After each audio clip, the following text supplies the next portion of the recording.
Manhattan, 2011.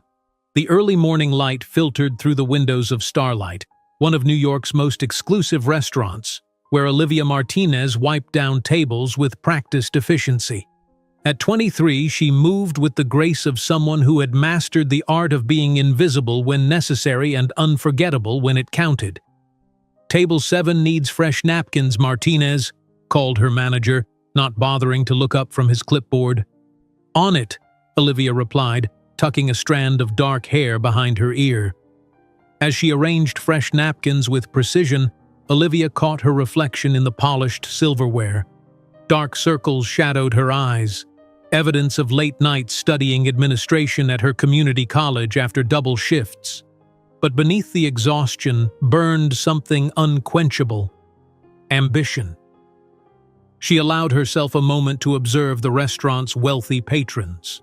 Women with designer handbags casually slung over chairbacks. Men in suits worth more than her annual rent discussing million-dollar deals between bites of $60 entrees. "Someday," she whispered to herself, "that'll be me on the other side of this table." The memory of her first encounter with Richard Cooper surfaced suddenly, vivid and electric.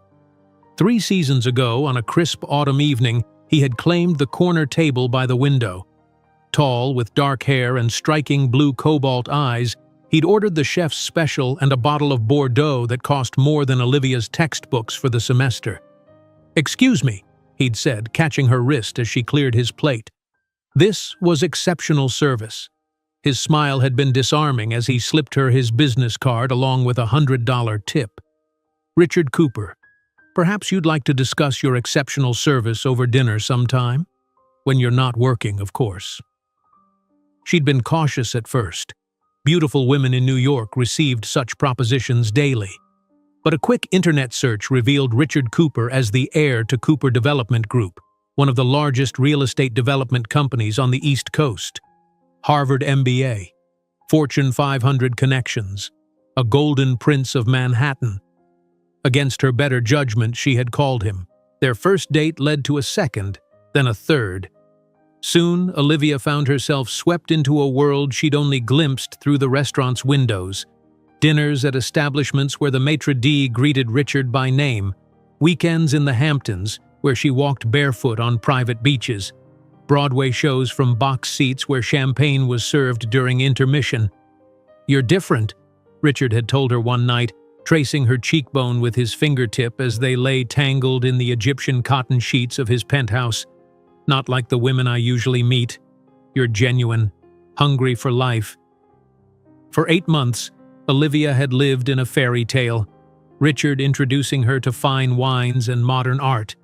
Olivia teaching him how to make her grandmother's paella and the satisfaction of riding the subway like a regular New Yorker. They'd laughed together, planned together. He'd spoken of trips to Europe, of showing her Paris in the spring.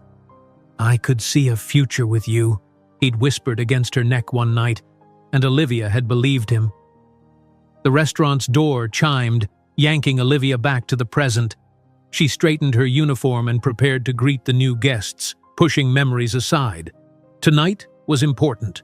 Tonight, she would tell Richard about the baby.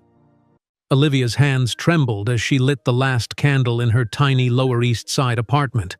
The space was barely 500 square feet, but she'd done her best to make it special. A second-hand table covered with her only decent tablecloth. The good plates, a thrift store find, arranged carefully. A single rose in a water glass serving as centerpiece. She checked her phone. 7:45. Richard would arrive in 15 minutes. The pregnancy test sat on her bathroom counter, the 2 pink lines that had appeared that morning still clearly visible. Olivia touched her still flat stomach, a mixture of terror and wonder washing over her. "It's going to be okay," she whispered, partly to herself, partly to the life growing inside her. "He loves us. He'll be surprised, but happy." A knock at the door sent her heart racing. Early. He was early. Olivia smoothed her dress, a simple black one she'd splurged on 3 paychecks ago, and opened the door. Richard stood there, immaculate in a charcoal suit that probably cost more than her rent. His blue eyes, the feature that had first captivated her, seemed distracted tonight. "Hey," he said, kissing her cheek perfunctorily. "Sorry I'm early. Meeting finished sooner than expected." "It's fine," Olivia smiled, taking his coat. "I'm glad you're here." During dinner, she struggled to find the right moment. Richard spoke of his upcoming business expansion to the West Coast, of the meetings he'd had with potential investors, barely pausing to ask about her day or notice she wasn't drinking the wine he'd brought. "Richard," she finally interrupted as he checked his phone for the third time. "I have something important to tell you." He looked up, momentarily focused. "What is it, Liv?"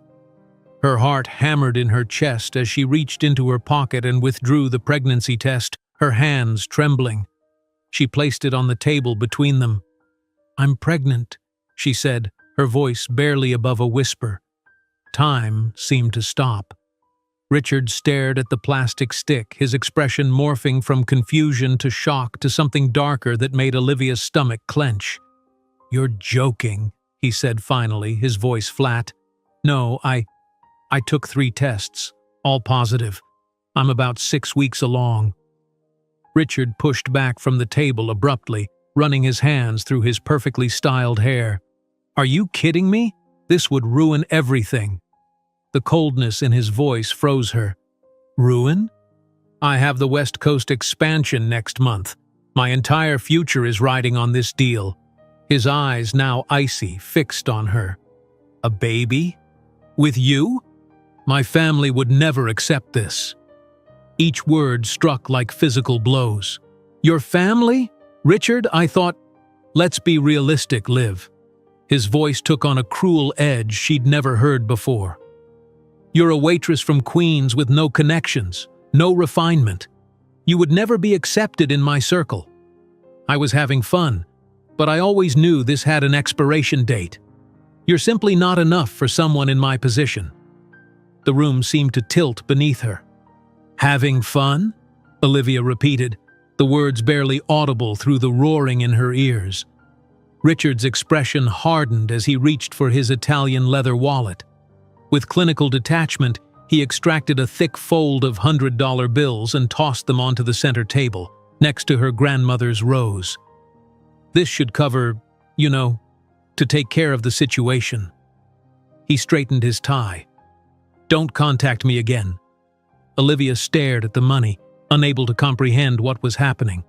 "Richard, I don't want your money. This is our baby." "There is no our anything," he cut her off, already moving toward the door. "I'm not going to throw away my future for a mistake. Fix this, Olivia." The door closed behind him with a decisive click. For several seconds, Olivia remained frozen at the table, the candlelight flickering across the stack of bills he'd left, as if her pregnancy, their relationship, their supposed love could be quantified in currency and dismissed. Reality crashed in like a tidal wave. 3 months behind on rent, no health insurance, abandoned by the man who said he loved her, and pregnant. Her legs gave way as she stumbled to the bathroom, violent sobs tearing from her throat as she collapsed onto the cold tile floor. Hours seemed to pass as she huddled there, arms wrapped around herself, crying until there were no tears left. Past midnight, Olivia finally pulled herself up using the sink for support. Her reflection in the mirror was unrecognizable. Eyes swollen, mascara streaked down hollow cheeks, lips bloodless. "You're simply not enough for someone in my position." His words echoed in her mind, each syllable a fresh cut. In the harsh bathroom light, with her waitress uniform hanging on the door and textbooks stacked by her bed, she could almost believe him. Almost. Something shifted in her eyes as she stared at her reflection, a spark igniting in the darkness. She splashed cold water on her face, wiped away the smeared makeup, and walked back to the dining room. The money still lay on the table, obscene in its casualness. Olivia stared at it for a long moment before gathering the bills with steady hands. Her phone showed 3 missed calls from the restaurant. She'd missed her evening shift, something she'd never done before. Another problem for tomorrow's list. Tonight, she needed to think. Olivia sank onto her worn sofa, calculator in hand. 3 months of back rent, doctor's visits without insurance, prenatal vitamins, the eventual cost of childbirth, the staggering expenses of raising a child alone in New York City, the numbers blurred before her eyes, impossible mountains to climb on a waitress's tips and student loans already weighing her down. "You're simply not enough," his words again taunting her. "We'll see about that," Olivia whispered to the empty apartment, one hand resting protectively over her stomach. "We will see exactly what I'm capable of, Richard Cooper." Dawn found her still awake, a new resolve hardening within her like steel being forged.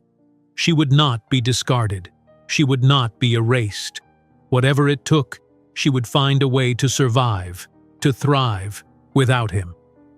As the first light of morning painted her tiny apartment in gold, Olivia Martinez made a silent promise to herself and the life within her. The world had not seen what she could do yet. Richard Cooper had not seen what he had just thrown away, and one day he would regret it with every fiber of his being. While the lights of Manhattan glimmered through the foggy window, Olivia couldn't imagine that 12 years later she would return to the city not as a desperate waitress, but as a billionaire about to purchase the entire building where Richard Cooper maintained his office. The morning light burned Olivia's eyes as she stared at the stack of bills on her kitchen counter. 3 weeks had passed since Richard's departure, and the world had continued its merciless spin. The pregnancy test, once a harbinger of hope, now sat in her drawer like a painful memento. Her phone rang, the restaurant's number flashing on the screen. With trembling fingers, she answered. "Martinez, where are you? Second shift you've missed this week," her manager barked. "I'm sorry, I've been sick. I'll be there in—" "Don't bother. We've hired someone else. Pick up your last check Friday." The line went dead before she could respond. Olivia slumped against the wall, her hand instinctively moving to her still flat stomach. Another door closed. She allowed herself exactly 60 seconds of despair before straightening her shoulders. "We're not giving up," she whispered to her unborn child. "We adjust." Within hours, she had combed through every job listing she could find. By sunset, she had 3 interviews scheduled, none asking questions about potential pregnancies, all desperate enough for workers that they might overlook her condition for a while. The next morning, Olivia stood in the bathroom of a midtown office building, straightening her only blazer, a second-hand purchase that hung loose on her frame. Her reflection showed shadows beneath her eyes, but determination burned in their depths. "I need this job," she told her reflection, smoothing her hair one last time. The interviewer, a bored, middle-aged woman, barely looked up from Olivia's resume. "Experience?" 4 years in customer service, proficient in Microsoft Office, currently pursuing a business administration degree. The woman's eyes flickered to Olivia's midsection, still unnoticeable to most, but perhaps a professional eye could detect the subtle changes in her posture, the careful way she sat. "We'll call you," she said dismissively, already reaching for the next resume.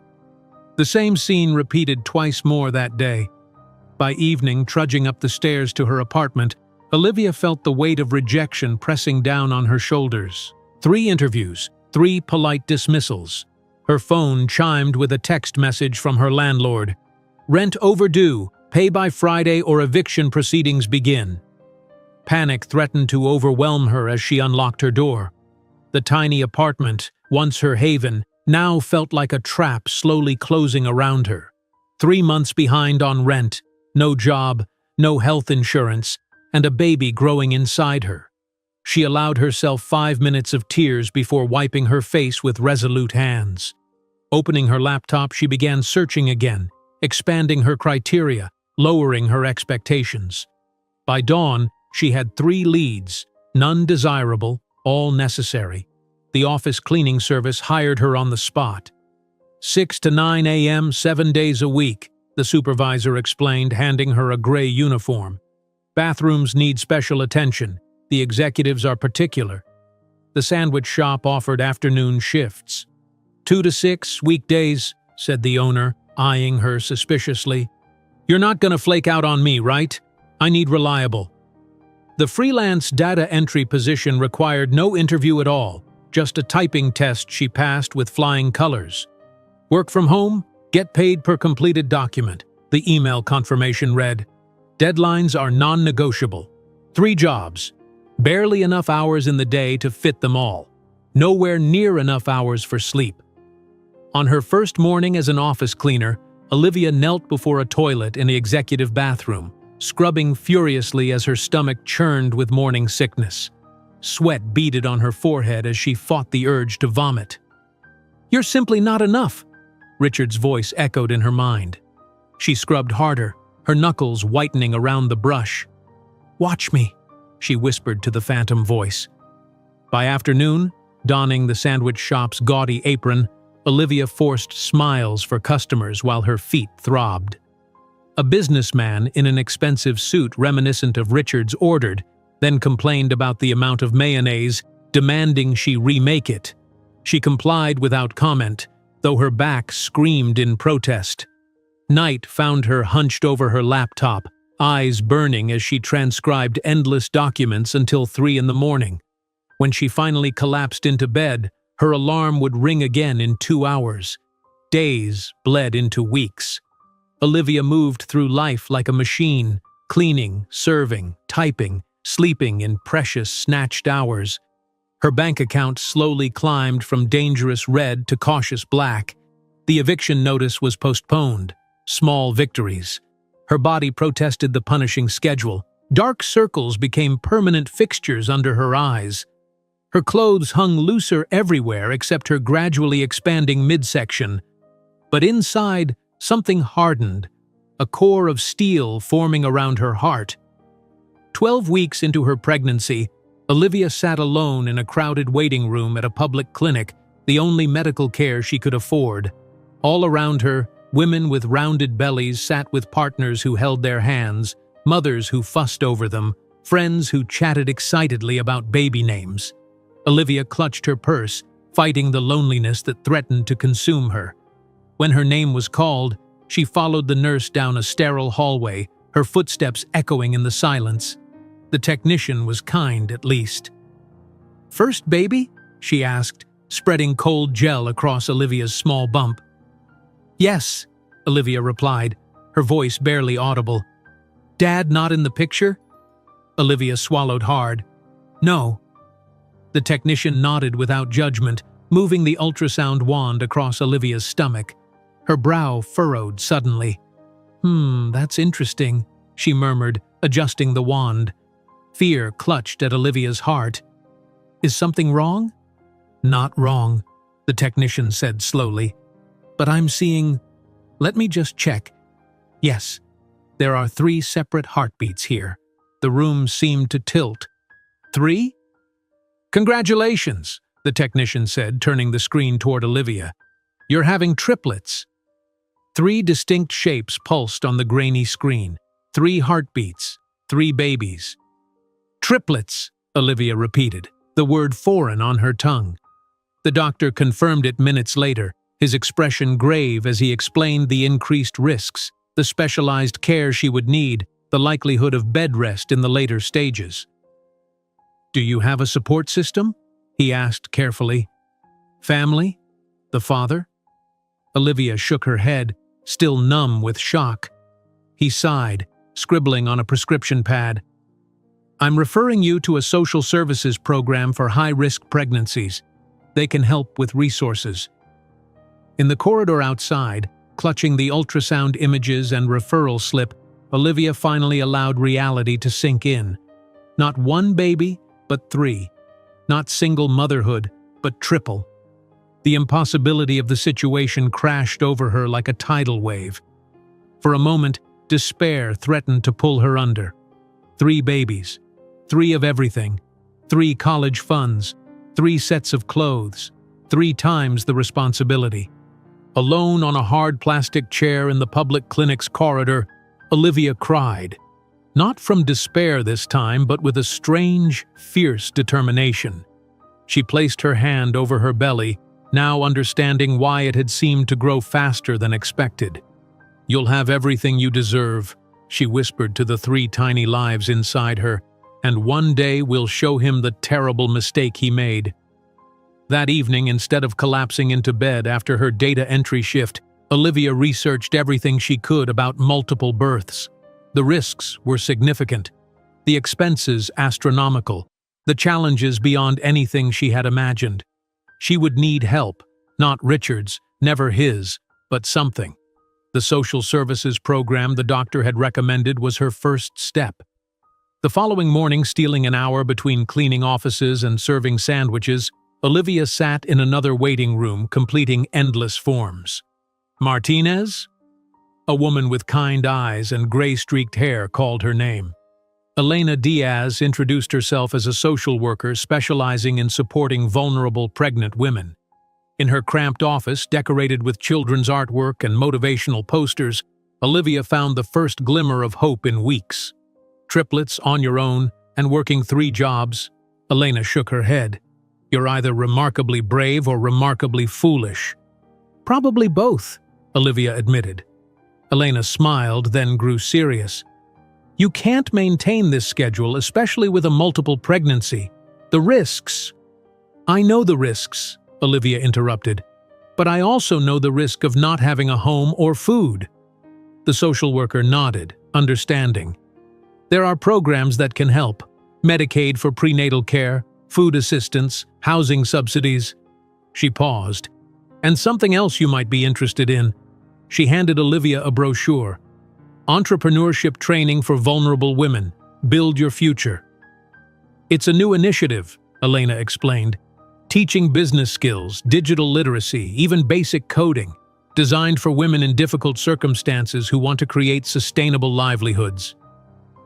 Olivia's fingers traced the words on the brochure. "I'm studying business administration but had to put it on hold when—" Her voice trailed off. "When life happened," Elena finished for her.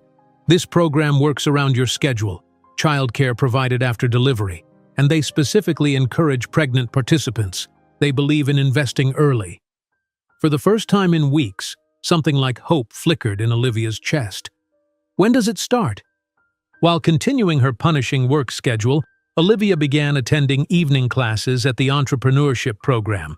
Her expanding belly became impossible to hide at the sandwich shop, earning her disapproving glances from the owner.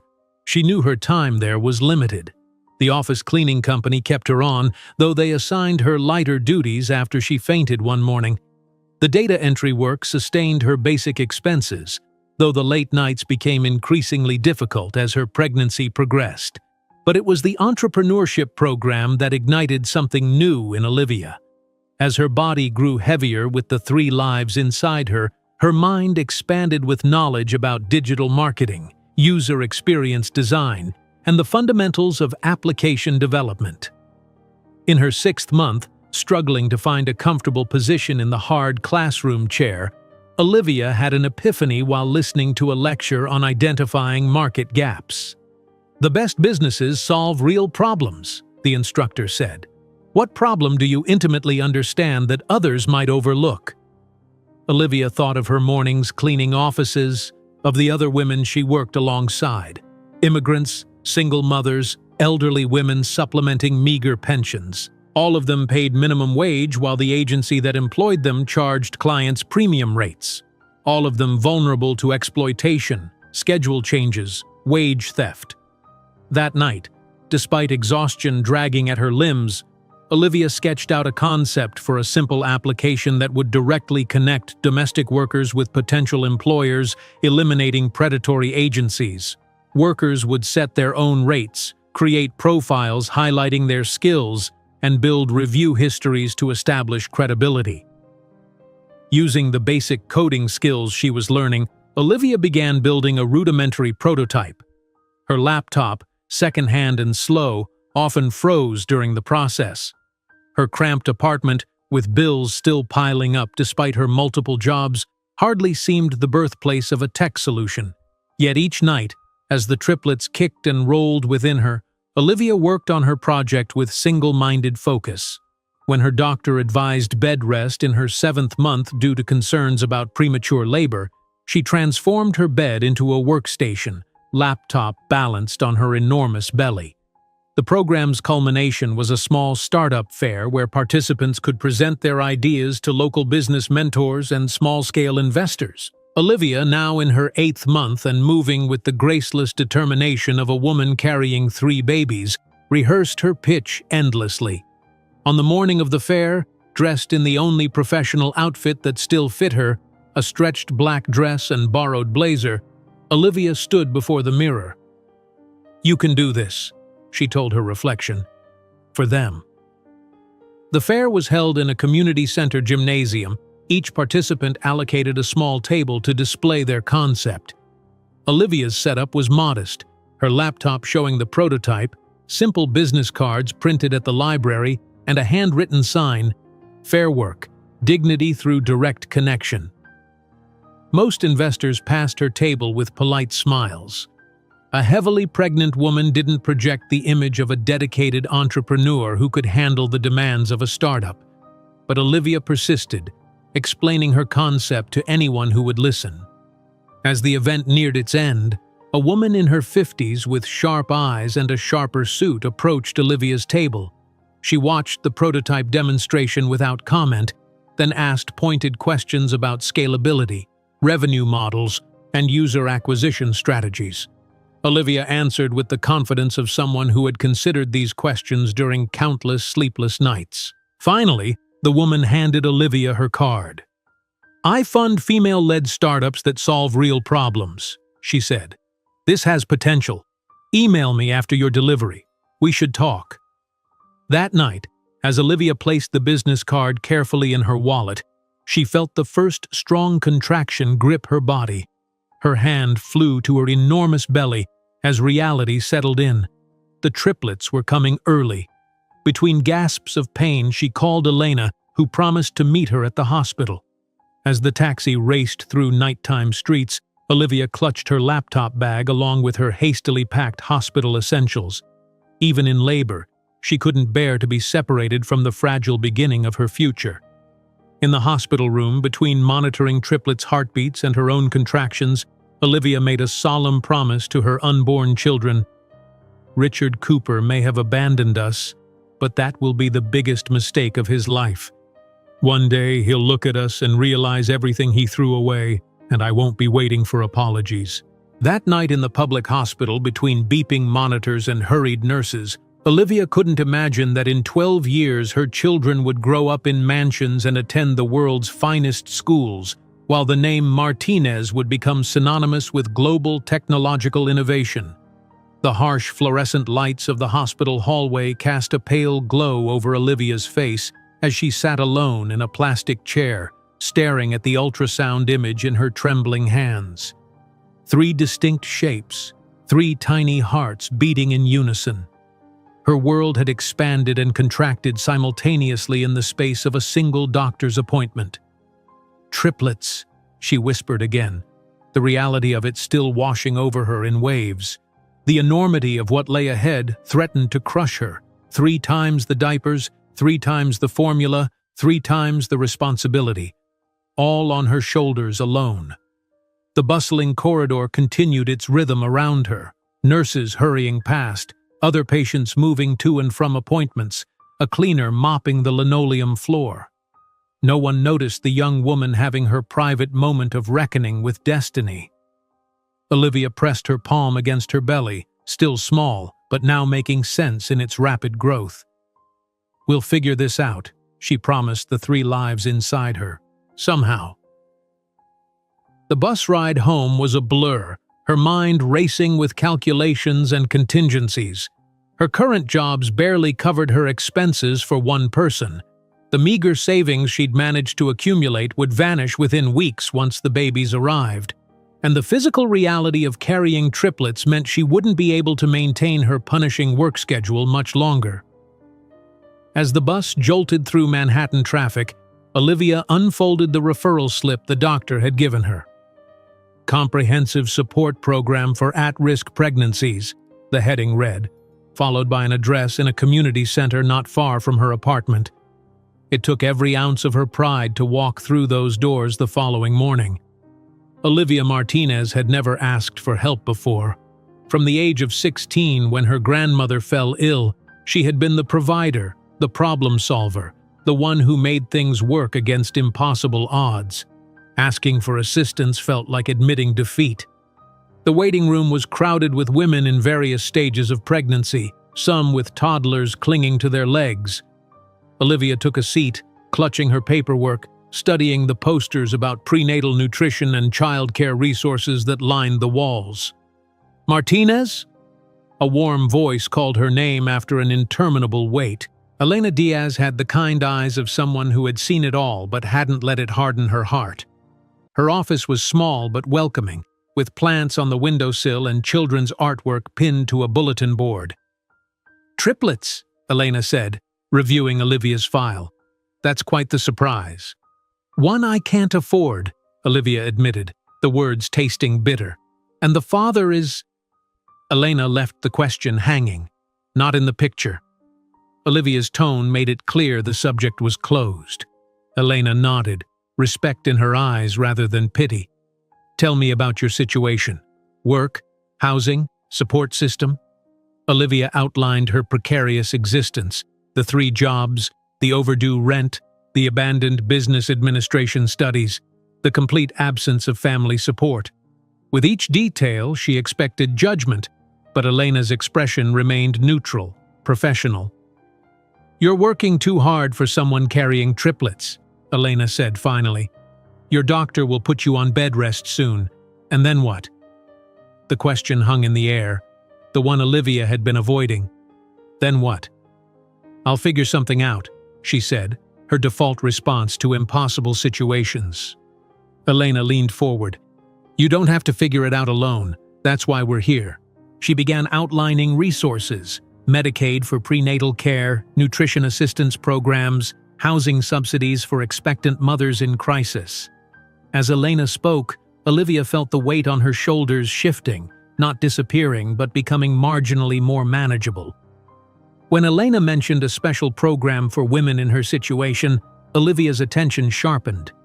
"It's called Pathways to Independence," Elena explained, handing her a colorful brochure.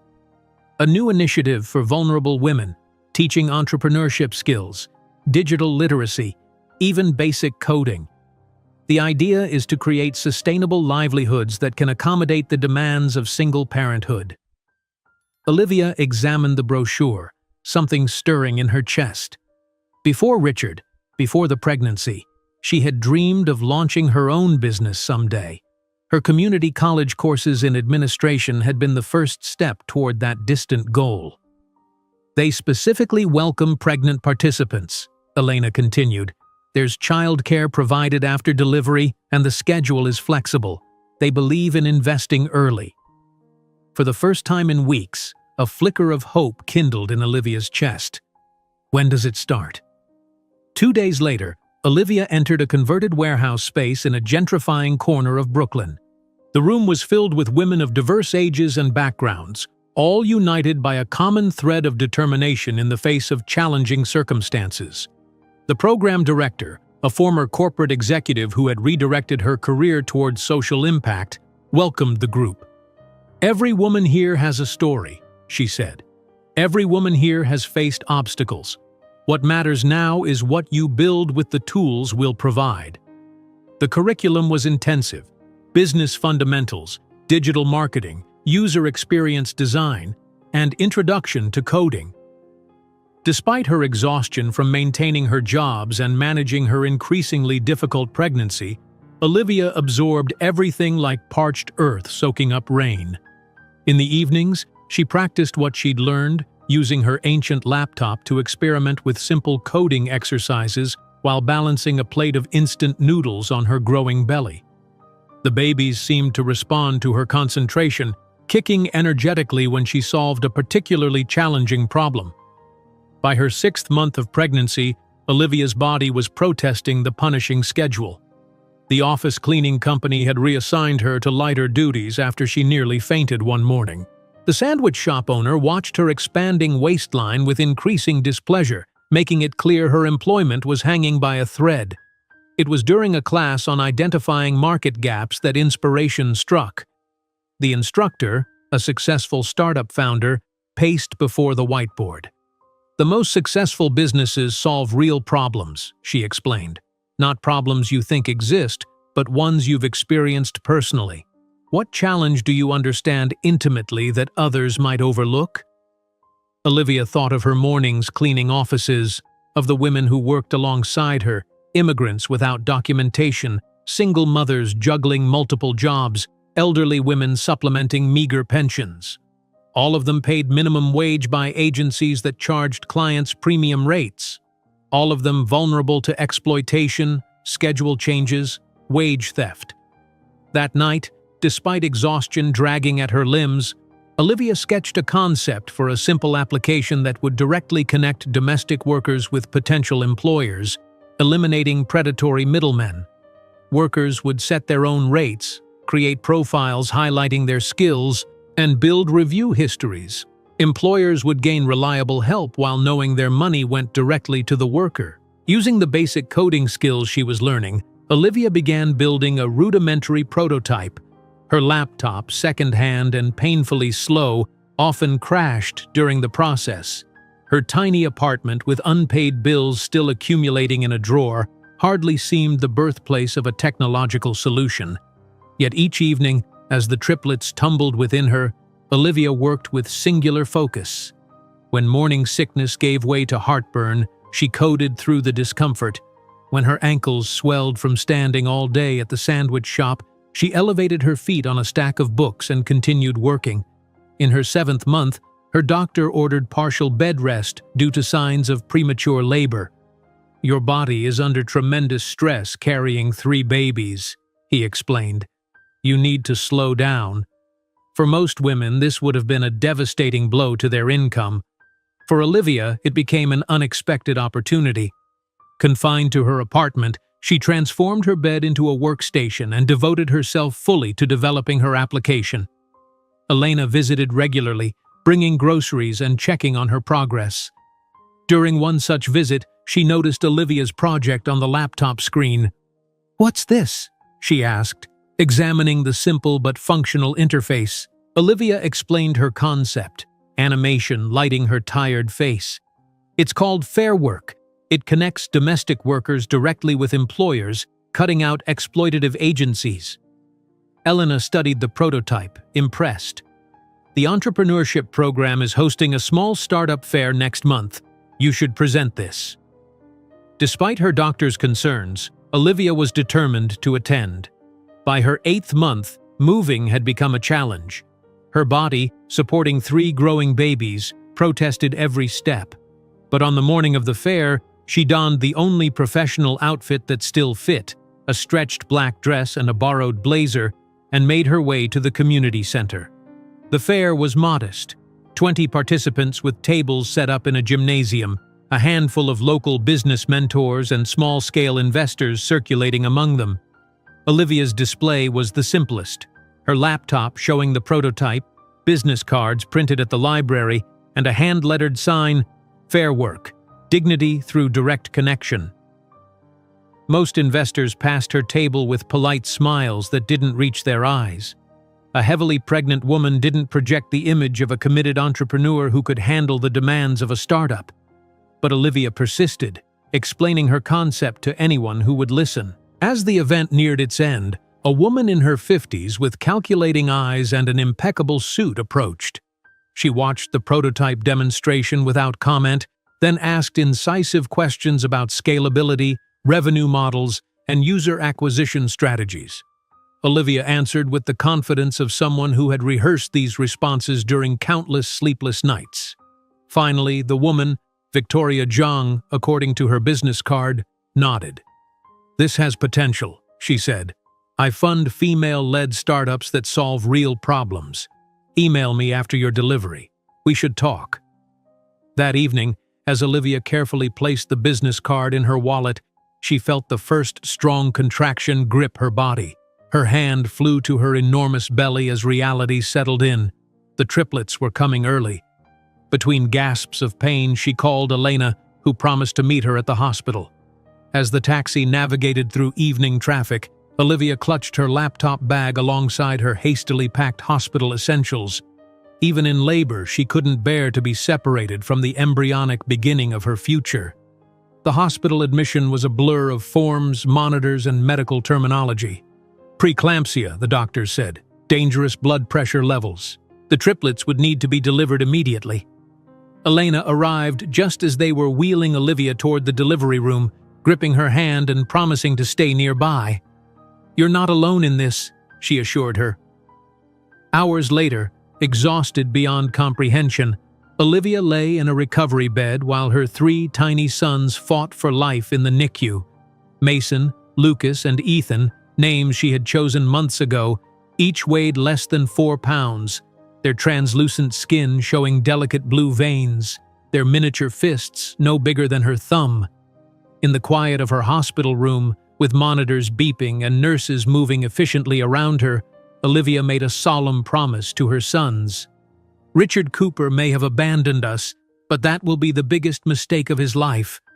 One day, he'll look at us and realize everything he threw away, and I won't be waiting for apologies."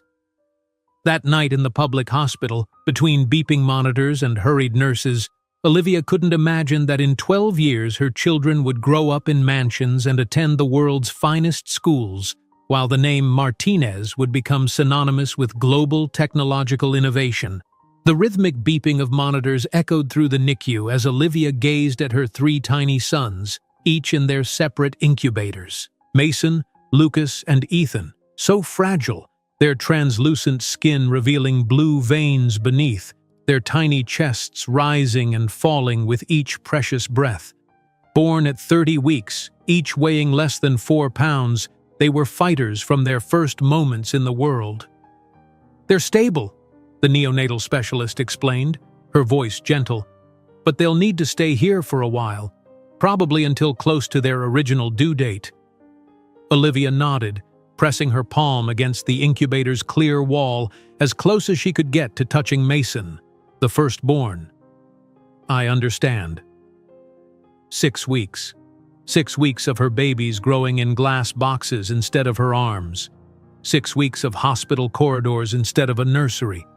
The reality settled heavily on her shoulders, yet another challenge in what had become a life defined by them. "You should rest," the nurse suggested, noting Olivia's pallor. "They're in good hands." But rest wasn't in Olivia's vocabulary anymore. The following morning, despite her body's protests from the emergency C-section, she established her new routine.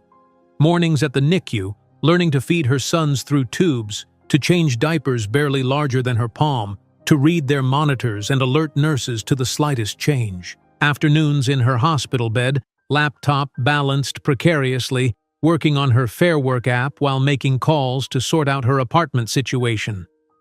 "You know most new mothers take maternity leave," Elena commented during one of her visits, watching Olivia code with one hand while holding a printout of hospital bills in the other. "Most new mothers have partners, savings, or families," Olivia replied without looking up. "I have 3 premature babies and an eviction notice." Elena's expression softened. "I've arranged for emergency housing assistance. It should cover your rent until you're back on your feet."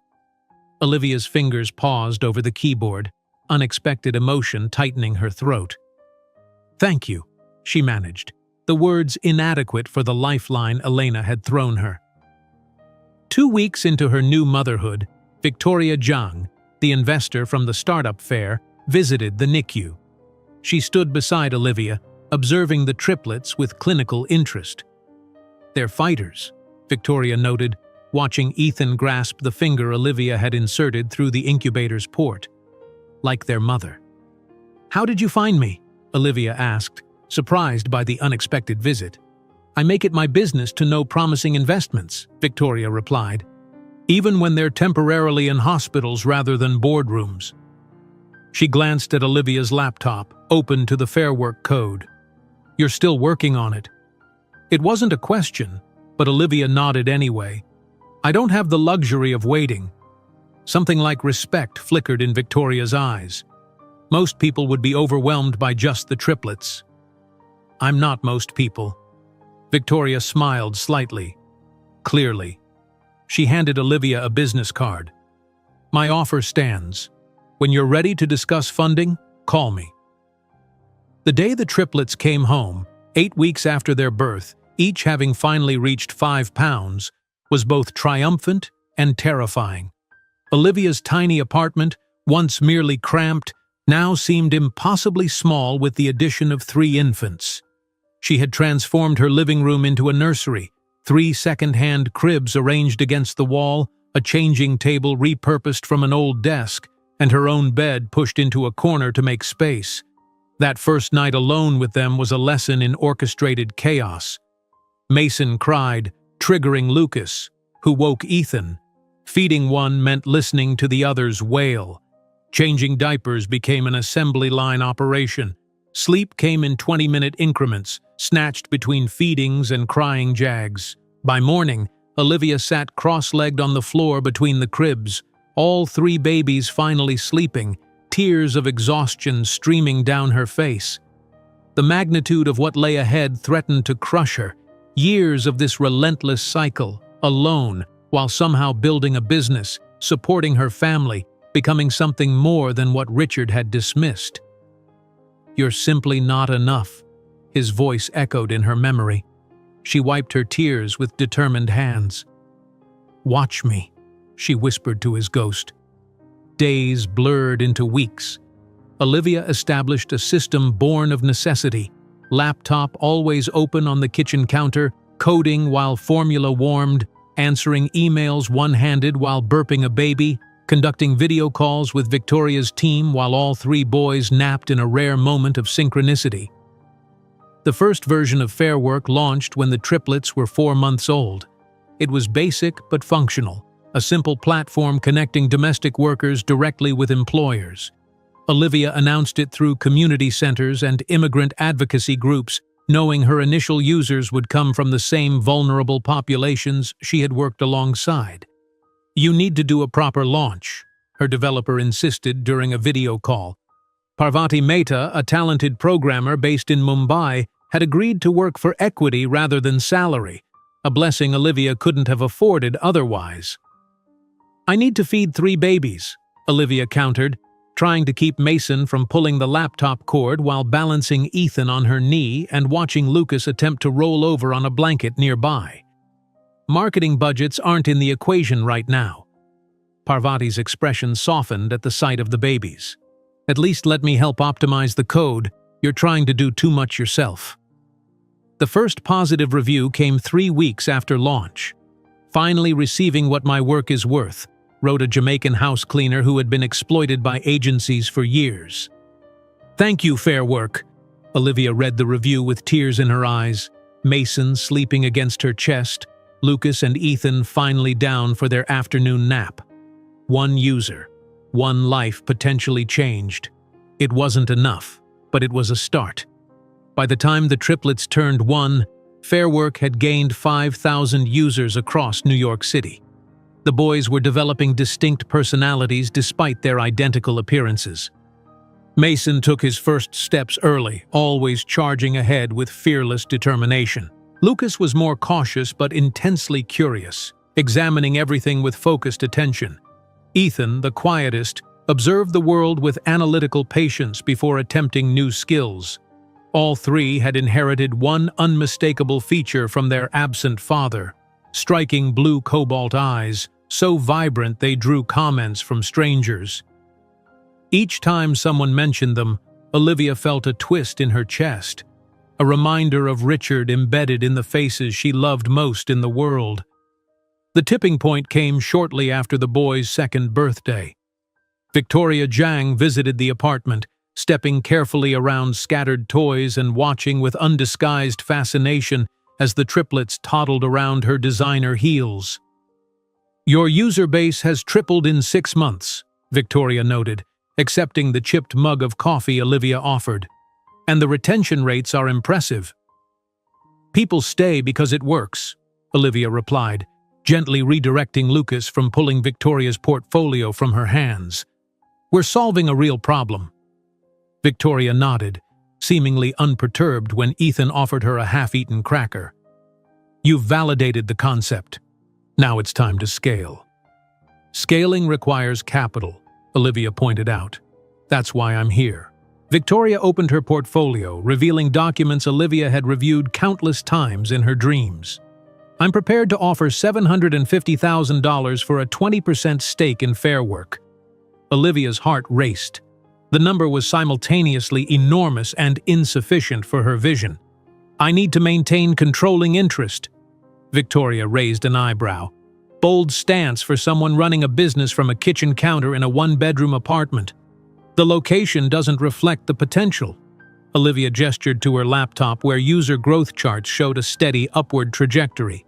"I'll consider 15% stake for the same investment." A smile tugged at Victoria's lips. "You negotiate like someone with options." "I created options out of nothing." Olivia met her gaze steadily. "That's what makes me a good investment." They eventually agreed on 18% for $800,000, enough capital to hire a small team, develop a more robust platform, and, crucially, move to a larger apartment where the boys could have their own room. The contract signing took place at Victoria's office, Olivia attempting to maintain professional composure while Mason colored on her portfolio. Lucas examined the potted plant with suspicious intensity, and Ethan solemnly offered Victoria's assistant another half-eaten snack. "Most founders don't bring toddlers to funding meetings," Victoria commented as Olivia signed the final page, steadying the document while simultaneously preventing Lucas from climbing the bookshelf. "Most founders don't have triplets and no childcare," Olivia countered, adding her signature with a flourish. 2 weeks later, they moved into a modest but functional 2-bedroom apartment in a safer neighborhood. For the first time, the boys had their own room with space to play. Olivia had a dedicated work area that wasn't also the kitchen table, small victories that felt monumental. With Victoria's investment, Fairwork expanded. Olivia hired a small team, all working remotely to keep costs down. The platform evolved, adding features like secure payment processing, scheduling tools, and verification systems. User numbers climbed steadily, expanding beyond New York to Boston and Philadelphia. One evening, while organizing her new desk, Olivia found a crumpled Fortune magazine beneath a stack of paperwork. Richard Cooper's face stared back at her from the business leaders section, alongside an article about Cooper Development's expansion into West Coast markets. The photo showed him at a charity gala, arm around a slender blonde woman identified as socialite and new fiancée Cassandra Wellington. His smile was practiced, his blue cobalt eyes, the same ones her sons had inherited, cold despite the camera-ready expression. For a moment, Olivia allowed herself to remember the restaurant where they'd met, the penthouse where she'd believed his promises, the tiny apartment where he'd thrown money at her problem before walking away. 3 years had passed since that night, yet the memory still had the power to sting. She glanced toward the boys' bedroom, where 3 identical toddlers slept peacefully, their perfect features relaxed in sleep. All 3 with those distinctive Cooper eyes. "You're the best thing he'll never know," she whispered, dropping the magazine into the trash without a second glance. That night, as she worked late on a new feature for Fairwork, Olivia didn't imagine that in a decade she would be the one on Fortune's cover with the headline, "The Self-Made Billionaire Who Revolutionized the Labor Market," while Cooper Development faced its 3rd financial restructuring. The magazine with Richard Cooper's face landed in the trash bin with a soft thud, but the image lingered in Olivia's mind as she turned back to her laptop. 5 years had passed since those 3 tiny babies had come into the world, transforming her life in ways she couldn't have imagined. 5 years of relentless work, of juggling motherhood and entrepreneurship, of building something from nothing while Richard Cooper continued his privileged existence, oblivious to the 3 remarkable boys who carried his eyes. The soft ping of an incoming email drew her attention back to the present. Another investor was interested in Fairwork, the 3rd this month. What had begun as a simple app connecting domestic workers directly with employers had evolved into a robust platform serving over 100,000 users across the East Coast. The Martinez Tech Solutions headquarters, a modest but elegant office space in Brooklyn, now housed 15 dedicated employees, all committed to Olivia's vision of dignity through fair work. "Mom! Mason took my robot again!" Lucas's voice carried from the boys' bedroom, followed by the thundering of little feet. "Did not! It was mine first!" Mason appeared in the doorway, clutching a Lego creation, his blue cobalt eyes flashing with indignation. Olivia saved her work and swiveled her chair to face the dispute. At 5 years old, the triplets were bundles of energy and intelligence, each developing distinct personalities despite their identical appearances. Mason, born first and seemingly determined to maintain his leadership position, approached everything with fearless confidence. Lucas, the inventor, constantly dismantled toys to understand their mechanics. And Ethan, quietest of the three, observed the world with analytical precision before making his move. "Let me see," Olivia said, holding out her hand for the disputed robot. "Mason, didn't we talk about asking before taking something Lucas built?" Mason's expression shifted from defiance to grudging acceptance. "But I helped build the legs." "Then it's a collaboration," Olivia suggested, "which means you both need to agree on how it's used." Lucas appeared beside his brother, identical down to the small freckle below their right ears. "We could take turns, but he has to be careful with the moving parts." The diplomatic solution reached. The boys returned to their play, crisis averted, for now. These small negotiations filled Olivia's days, interspersed between investor meetings, product development sessions, and the 1,000 other tasks of growing a business. Her phone buzzed with a calendar alert. First day of kindergarten orientation in 30 minutes. With practiced efficiency, Olivia closed her laptop and called out, "Boys, time to get ready for school." The tiny apartment they'd moved into after Victoria's initial investment had been replaced 2 years ago with a spacious 3-bedroom in a good school district, one of the first tangible signs that fair work was succeeding. While not luxurious, it provided each boy his own space and Olivia a proper home office. The walls were adorned with their artwork, family photos, and Olivia's framed acceptance letter to the business administration program she'd eventually completed online. In the kitchen, Olivia prepared 3 identical lunchboxes while the boys changed into their carefully laid-out clothes. Matching navy blue polo shirts and khaki shorts, the uniform for Riverside Academy, a well-regarded public school with an advanced curriculum. "Mom, will our teacher know which one is which?" Ethan asked as she adjusted his collar, his serious expression so endearing it made her heart ache. "I've attached name tags to your shirts for the first week," Olivia assured him, "and you'll help her learn, won't you?" The school's brick facade gleamed in the morning sun as they approached, joining the stream of other families. Olivia knelt before her sons, straightening collars and smoothing hair with hands that trembled slightly despite her calm expression. "You're going to have an amazing day," she told them, capturing this milestone with her phone.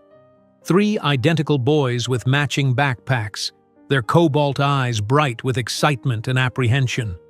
"Will you be okay without us?" Mason asked, always protective of his mother despite his young age. Olivia laughed, touched by his concern. "I'll be just fine. I have meetings all day and I'll pick you up at 3 o'clock sharp." As she watched them walk into the building, hands linked together for courage, Olivia felt the familiar mixture of pride and melancholy that defined so many parenting moments. They were growing up so fast, becoming their own people, stepping into a world that would eventually reveal its complexities to them. The orientation for parents proceeded smoothly until the teacher's innocent question pierced Olivia's composure. "The boy's father couldn't join us today?" Ms. Patterson asked, reviewing her clipboard. "We encourage both parents to be involved in orientation when possible." "It's just me," Olivia replied with practiced neutrality. "Their father isn't involved." The teacher nodded without judgment, but the familiar ache returned as Olivia glanced around at the many 2-parent families in the classroom. The question she'd been dreading from her sons was inevitable now that they'd be interacting with other children daily. That evening, as they sat around the dinner table, it came. "Mommy," Lucas began, poking at his broccoli, "Tommy said everyone has a daddy. Where's our daddy?" The air seemed to thicken in the apartment. Olivia had prepared for this moment, consulting child psychologists and reading countless articles about how to explain absence to children. Yet now, faced with 3 pairs of identical eyes, his eyes, waiting for an answer, all her rehearsed responses evaporated. "You do have a father," she began carefully, setting down her fork. "Some families have a mommy and daddy who live together. Others have just a mommy or just a daddy. In our family, it's just us 4. "But why?" Mason pressed, always direct. "Why doesn't our daddy live with us?" Olivia chose her words with painstaking care. "Your father wasn't ready to be a daddy when you were born. Some people aren't prepared for the responsibility of being parents." Ethan, ever perceptive, studied her face. "He didn't want us?" The question cut straight to her heart. "He didn't know what a treasure you would be," she answered truthfully. "And that was his loss, not yours." "Don't you get lonely without another grown-up?" Lucas asked, his inventive mind clearly trying to solve a perceived problem. Olivia smiled, reaching out to touch each of their hands. "How could I be lonely? I have you 3, and I want you enough for 2 parents." Later that night, after tucking them into bed, Olivia sat on her balcony, a rare glass of wine in hand, contemplating the conversation. She had protected them from the cruel details. The money Richard had thrown at her to solve the problem, his cutting words about her inadequacy. They were too young for that truth, perhaps would always be too young for the full harshness of it. The following week brought a pivotal moment for Martinez Tech Solutions. A major technology conglomerate had expressed interest in acquiring Fairwork, attracted by its growing user base and positive social impact metrics. The offer, $30 million, was substantial enough to turn heads at the board meeting. "This is a generous valuation for a company at your stage," remarked the conglomerate's representative, a polished executive who spoke with the confidence of someone accustomed to getting his way. "Especially considering your unique circumstances." "My circumstances?" Olivia inquired, her voice deceptively mild. "Family obligations," he clarified, glancing at the framed photo of the triplets on her desk. "Our offer acknowledges the limitations such responsibilities place on a founder." The room fell silent. Victoria Zhang, now a trusted advisor and board member, watched Olivia carefully. Olivia rose from her chair, her posture impeccable, her expression unreadable. "My family is not a limitation, sir. It's my motivation, and it's precisely why I must decline your inadequate offer." The executive blinked, clearly unaccustomed to rejection. "Perhaps you misunderstand the opportunity." "I understand perfectly," Olivia interrupted. "You're undervaluing Fairwork because you believe a single mother of 3 will jump at any exit opportunity. You've mistaken my circumstance for desperation." After the potential buyers had departed, Victoria lingered in the conference room. "That was a substantial offer to walk away from," she observed, neither criticizing nor praising. "It was the wrong offer," Olivia replied simply. "Fairwork is worth more, not just in dollars, but in impact, and I'm not finished building yet." That evening, as she helped the boys with their kindergarten homework, her phone chimed with a news alert. Cooper Development was expanding to San Francisco, the very territory Richard had abandoned Olivia to pursue all those years ago. The accompanying photo showed him cutting a ribbon at a new building site, his expression triumphant. Olivia studied the image dispassionately, noting the signs of age beginning to show around his eyes, the practiced smile that didn't quite reach those cobalt-blue irises. She felt nothing, no anger, no regret, no lingering attachment.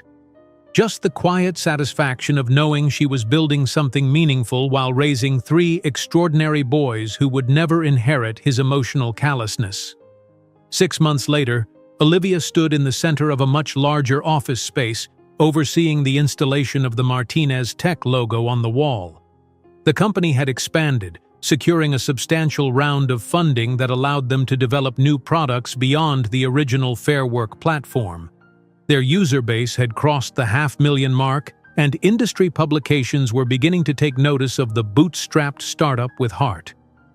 "We're officially valued at $100 million, darling," Victoria announced, champagne flute in hand at the office-warming celebration. "You're rich. Not wealthy yet, but properly rich." Olivia smiled, watching her sons charm the staff with their precocious questions about coding and user interfaces. They attended coding camps on weekends now, their natural aptitude for technology already evident. Mason had organized his classmates to build a rudimentary website for their school science fair. Lucas had dismantled and reassembled Olivia's old laptop to make it faster. Ethan had already memorized complex mathematical formulas well beyond his grade level. "I'm looking at houses," Olivia confided to Victoria. "Something with a yard for the boys to play in." The house she eventually chose was spacious without being ostentatious. 5 bedrooms, a modern kitchen, a backyard with mature trees, and most importantly, excellent internet connectivity for her work-from-home days. Moving day brought tears to her eyes as she watched the boys explore every corner of their new home, claiming spaces and imagining possibilities. That evening, after the movers had left and the boys were finally asleep in their new rooms, Olivia hung the last and most significant item, her community college diploma. The business administration degree she'd eventually completed online, the educational journey Richard had interrupted, now held a place of honor in her home office. As she stepped back to admire it, her phone pinged with an email notification. Martinez Tech had been approved for expansion into the San Francisco market, the very territory Richard Cooper had once claimed as his destiny. While signing the documents for the new house, Olivia didn't know that the Martinez Tech headquarters in San Francisco would be built directly across from the building where Richard Cooper maintained his West Coast office, a daily reminder to him of what could have been his. The San Francisco skyline glittered in the late afternoon sun as Olivia Martinez stood at the floor-to-ceiling windows of her newly established headquarters. 3 years had passed since she'd purchased that first family home, and in that time, Martinez Tech Solutions had transformed from a promising startup into a technological force to be reckoned with. The gleaming modern building with its sweeping views of the bay perfectly embodied this evolution.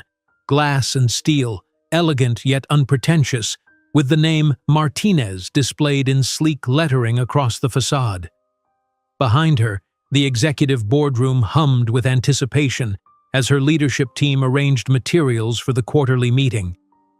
Olivia smoothed the lapel of her tailored Armani suit, a far cry from the second-hand clothes she'd once worn to clean office bathrooms before dawn, and turned to face the table. "Let's begin," she announced, taking her seat at the head of the polished conference table. "Q3 results have exceeded projections by 17%. The meeting progressed with the efficiency that had become Olivia's trademark. The Fair Work platform now served over 2 million users nationwide, while their newer products, secure payment processing systems for independent contractors and automated scheduling software, were rapidly gaining market share. The company valuation had reached $1.5 billion, putting Martinez Tech firmly in unicorn territory. "We've identified 3 potential acquisition targets," her CFO explained, distributing detailed reports. "Each would strengthen our position in different market segments." Olivia nodded, reviewing the financials with practiced precision. At 35, she had developed the confident presence of someone accustomed to making multi-million-dollar decisions. Her dark hair, once pulled back in a practical ponytail during her waitressing days, now fell in sleek waves around her shoulders, framing features that had transformed from pretty to striking with maturity and success. A commotion outside the boardroom interrupted the presentation. The door burst open, revealing three identical 8-year-old boys in the crisp uniforms of Bayview Academy, their backpacks slung over narrow shoulders. "Mom, Mrs. Chen let us out early because of the science fair setup," Mason announced, his cobalt blue eyes, identical to his brothers and so hauntingly reminiscent of their absent fathers, shining with excitement. Olivia's expression softened immediately.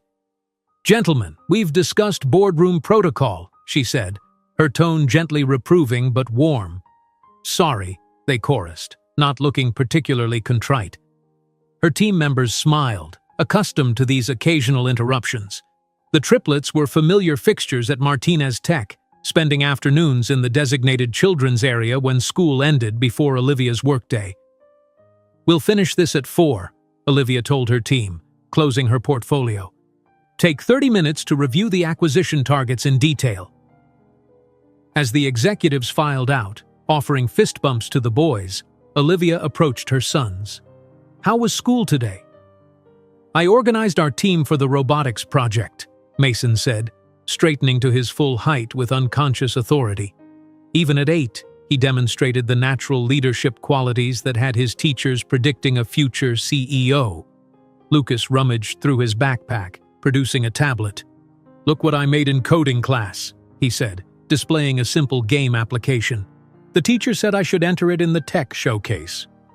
"I won the math competition," Ethan added quietly, offering a certificate with his name emblazoned across the top. The problems were 9th grade level. Olivia felt the familiar surge of pride mixed with wistfulness. Her sons were extraordinary, intelligent, confident, and kind, despite their privileged upbringing. She had worked relentlessly to ensure they never felt the absence of a father, surrounding them with positive male role models. Her CTO who taught them coding on weekends, her longtime attorney who coached Mason's debate team, her entrepreneurship professor from business school who mentored all three during summer programs. "I'm proud of all of you," she said, embracing each boy in turn. "Let's get you settled in the play area before my next meeting." As they walked through the open concept office, Olivia noticed the admiring glances her sons attracted. It wasn't just their identical good looks or their evident intelligence, it was the confidence with which they carried themselves, the respectful way they greeted employees, the absence of the entitled behavior that often plagued children of wealth. The Martinez Tech children's area was no ordinary corporate daycare. Equipped with advanced computers, 3D printers, and engineering toys, it reflected Olivia's belief that her sons should understand and participate in her world rather than be segregated from it. Through the glass walls, she could see them immediately immersing themselves, Mason organizing game pieces, Lucas examining the innards of a disassembled laptop, Ethan calculating trajectories for a marble run. Her assistant approached as Olivia returned to her office. "Ms. Zhang is on line 1 regarding the West Coast expansion, and the quarterly reports are ready for your review." Olivia nodded, settling behind her desk with its panoramic view of San Francisco Bay. Victoria Zhang had remained a trusted advisor even as Martinez Tech had outgrown its need for her investment firm's capital. Their relationship had evolved from investor-founder to genuine friendship, with Victoria serving as both mentor and occasional confidant. "Victoria," she greeted, pressing the speaker button. "How's London?" "Rainy, as expected," came the crisp reply. "I've reviewed the expansion plans. The new development in the financial district is perfect positioning, directly across from Cooper Development's headquarters, I notice." Olivia kept her expression neutral, though no one was there to see it. "Is it? I hadn't realized." Victoria's knowing chuckle filtered through the speaker. "Of course not. Pure coincidence that your new flagship building will tower over the struggling Cooper offices." The truth was more complex than Olivia would admit. She hadn't consciously chosen the location to antagonize Richard Cooper, but she couldn't deny a flutter of satisfaction when the real estate agent had mentioned its proximity to Cooper Development. According to Business News, the once mighty company had weathered several financial storms in recent years, with rumors of over-leveraged properties and failed international ventures. "The location simply makes strategic sense," Olivia replied evenly. "The acquisition team is reviewing the final contract now." After finishing the call, Olivia found herself drawn back to the window, gazing at the city that had become her company's new home. 3 years ago, relocating Martinez Tech's headquarters from New York to San Francisco had been a calculated business decision. The Silicon Valley ecosystem offered unparalleled access to talent, technology, and venture capital. For the Triplets, it meant opportunities at the nation's most progressive schools. Her phone chimed with a news alert. "Cooper Development seeks partners for financial restructuring." The accompanying photograph showed Richard Cooper, now 40 years old with hints of silver at his temples, looking considerably less confident than in previous press images. The article detailed a series of failed investments in Asian markets and mounting debt that had eroded the company's once solid foundation. Olivia felt no satisfaction at his troubles. The wound he'd inflicted had scarred over long ago, leaving not pain but wisdom in its wake. Her success had never been about proving him wrong. It had been about proving herself right. Later that afternoon, as Olivia observed a product demonstration with her development team, her CFO appeared at the doorway, gesturing for a private word. "We've received an unusual inquiry," he explained once they were alone in her office. "Cooper Development is seeking minority investors for a capital infusion. They've approached several firms, including some who have invested with us." Olivia raised an eyebrow, surprised by the coincidence. "And this concerns us because?" "Victoria suggested we might consider it ourselves. Their real estate portfolio would complement our expansion plans despite their current difficulties. It's a potential bargain investment." For a moment, Olivia considered the poetic justice of acquiring a stake in Richard's struggling company, the ultimate reversal of fortune. The scared waitress he had once dismissed as not enough, now in position to become his company's financial savior.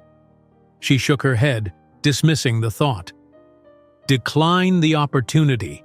Their management has demonstrated poor judgment and their debt structure is concerning. We're not in the business of salvaging failing enterprises." As her CFO left with the signed rejection, Olivia turned to the framed photograph on her desk, herself and the triplets during their recent Hawaiian vacation, all four sun-bronzed and beaming, the boys proudly displaying their surfboards. The image captured everything she valued: her son's happiness, their unity as a family, the life they had built without Richard Cooper's participation. That evening, as Olivia drove the boys home in her Tesla, Mason asked the question that periodically surfaced as they grew older and more aware of their unique family structure. "Mom, do you think our father ever wonders about us?" Olivia glanced in the rearview mirror at her son's thoughtful expression. Over the years, she had gradually shared age-appropriate truths about their father, that he was a businessman from a wealthy family, that he hadn't felt ready for fatherhood, that his absence reflected his limitations, not theirs. "I don't know, sweetheart," she answered honestly. "But if he does, I hope he realizes what remarkable young men you're becoming." Their home, a modernist structure overlooking the Pacific, welcomed them with automated lights and the aroma of dinner prepared by their part-time chef. As the boys scattered to change clothes and begin homework, Olivia found a letter from Bayview Academy waiting on her desk. The school's headmaster had written personally to inform her that all three boys had tested exceptionally high on standardized assessments, recommending them for the academy's prestigious program for gifted students. The letter detailed each boy's particular strengths: Mason's leadership and strategic thinking, Lucas's creative problem-solving, and Ethan's extraordinary analytical abilities. Pride swelled in Olivia's chest as she signed the acceptance forms. Everything she had sacrificed, sleep, relationships, simple pleasures, had been worth it to provide her sons with opportunities to develop their exceptional potential. Later, reviewing acquisition proposals in her home office, Olivia paused at the folder containing the Cooper Development information. After a moment's contemplation, she signed the formal rejection letter, sealing the envelope with a sense of completion rather than vindictiveness. Closing the folder with the rejected Cooper development offer, Olivia couldn't predict that in just 4 years she and Richard Cooper would stand face to face in a crowded hall, with 3 young men by her side who were identical to him, ready to turn his world upside down. The morning light filtered through the floor-to-ceiling windows of Olivia Martinez's office as she signed the final document rejecting the Cooper development investment opportunity. 4 years had passed since that day, and Martinez Tech Solutions had evolved from a unicorn startup into a global technology powerhouse. The company that had begun in Olivia's tiny apartment now occupied premium real estate in 3 countries, with 5,000 employees worldwide and a valuation that made venture capitalists salivate. Olivia leaned back in her ergonomic chair, surveying her domain from the 35th floor of the Martinez Tower. At 40, she possessed the polished confidence that comes from building something extraordinary against impossible odds. Her tailored Chanel suit and understated diamond earrings reflected her philosophy: quality over flash, substance over spectacle. "Ms. Martinez?" Her executive assistant appeared at the doorway. "Your 10 o'clock presentation is ready when you are." "Thank you, James. I'll be right there." The conference room hushed as Olivia entered. Potential investors from 3 continents had gathered to hear about Martinez Tech's latest expansion. As she guided them through growth projections and innovation roadmaps, Olivia noted their expressions: the admiration, the calculated assessment of her worth, the occasional surprise still visible when men of a certain age realized the woman before them had built this empire from nothing. "We've experienced 37% year-over-year growth," she concluded, "with user satisfaction metrics consistently above industry standards. Any questions?" The ensuing discussion was vigorous but respectful. Olivia had long ago mastered the art of commanding a room without raising her voice, a skill born from necessity in male-dominated boardrooms where shouting would have labeled her emotional rather than passionate. The double doors burst open mid-question, and 3 11-year-old boys in matching school uniforms tumbled into the room with the boundless energy of youth. "Mom, look what we built!" Lucas exclaimed, holding up what appeared to be a miniature drone with custom modifications. The investors turned, startled by the interruption, then smiled as they recognized the Triplets. The Martinez boys had become minor celebrities in tech circles. Their academic achievements and technical precocity regularly featured in profiles of their mother. "Gentlemen," Olivia said, her tone firm but warm, "what have we discussed about interrupting meetings?" "Check your calendar first," Mason recited, having the grace to look slightly abashed despite the excitement dancing in his cobalt blue eyes. "And knock," added Ethan, the most detail-oriented of the 3. "I apologize for the interruption," Olivia told the investors with the practiced ease of a single mother accustomed to such moments. "My sons occasionally forget business protocols in their enthusiasm." Far from being annoyed, the investors seemed charmed by this glimpse of Olivia's dual life. Several had children themselves and understood the delicate balance she maintained. "We built a drone that maps indoor spaces autonomously," Lucas explained to an impressed Japanese investor who had asked about their project. "It uses ultrasonic sensors we reprogrammed from an old gaming console." "Impressive engineering," the investor commented, examining the device with genuine interest. "Your mother must be very proud." Once the meeting concluded, Olivia escorted the Triplets to the company's innovation lab, where they often spent afternoons after school. "Your timing needs work," she told them, unable to maintain a stern expression in the face of their obvious excitement. "But the drone works perfectly," Lucas protested. "The calibrations Mason calculated fixed the hovering issue. And Ethan's mapping algorithm is processing spatial data 30% faster than the commercial version," Mason added, always quick to acknowledge his brother's contributions. Olivia studied her sons, marveling as she often did at the extraordinary young men they were becoming. At 11, They were already showing remarkable talents. Mason's natural leadership and strategic thinking, Lucas's creative brilliance, and Ethan's analytical precision. All three had inherited her determination and resilience, but their striking blue eyes, the exact shade that stared back at Richard Cooper from his mirror each morning, served as a daily reminder of their genetic heritage. Mrs. Rivera called from school, Olivia mentioned as they rode the elevator to the lab floor. All three of you have been recommended for the advanced placement program. The boys exchanged triumphant glances, their silent communication a product of the unique bond between multiples. Does that mean we can take the quantum computing elective? Ethan asked, his eyes lighting up. We'll discuss it over dinner, Olivia promised. Back in her office later that afternoon, James appeared with an elegant cream envelope bearing the embossed logo of the Metropolitan Museum of Art. This just arrived via courier, Ms. Martinez, marked personal and priority. Olivia opened it with curiosity. Inside, a formal invitation requested her presence as an honoree at the Met's annual gala benefiting educational initiatives for underprivileged youth.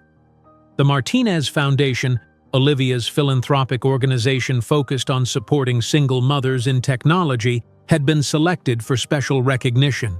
The Metropolitan Museum Gala, James mused, noting the details as Olivia dictated her response. That's quite prestigious. Black tie, New York's elite. When was the last time you were in Manhattan? 12 years ago, Olivia replied quietly. She hadn't returned to the city where her story began since fleeing with 3 newborns and shattered dreams, determined to build a different life on the opposite coast. That evening, at their clifftop home overlooking the Pacific, Olivia brought up the invitation over dinner. The foundation is being honored at a major event in New York next month, she explained, watching her son's reactions. I think it's time we visited the city where I started out, where you were born. New York? Mason's eyes widened. Like actual Manhattan? Where the Avengers Tower would be if it were real? Lucas was already reaching for his tablet. Can we visit NASA's Engineering Center while we're there? They have a public exhibition on Mars rover technology. The Museum of Mathematics has a new interactive topology exhibit, Ethan added thoughtfully. Olivia smiled at their enthusiasm, though her mind drifted to other landmarks. The restaurant where she'd waitressed, the tiny apartment where Richard had abandoned her, the hospital where 3 tiny boys had fought their way into the world. Is New York where our father lives? Mason asked suddenly, his perceptiveness catching Olivia off guard. The question hung in the air, heavier than the others. Over the years, Olivia had answered their questions about their father with age-appropriate honesty, that he was a businessman from a wealthy family, that he hadn't been ready for fatherhood, that his absence reflected his limitations rather than any failing of theirs. Yes, she answered carefully. He likely still lives there. Will we see him? Lucas asked, curiosity rather than longing in his voice. That's not the purpose of our trip, Olivia replied. We're going because the Martinez Foundation is being recognized for its work helping young people like I once was. The boys seemed satisfied with this answer, quickly returning to planning their New York adventures. Olivia breathed a silent sigh of relief.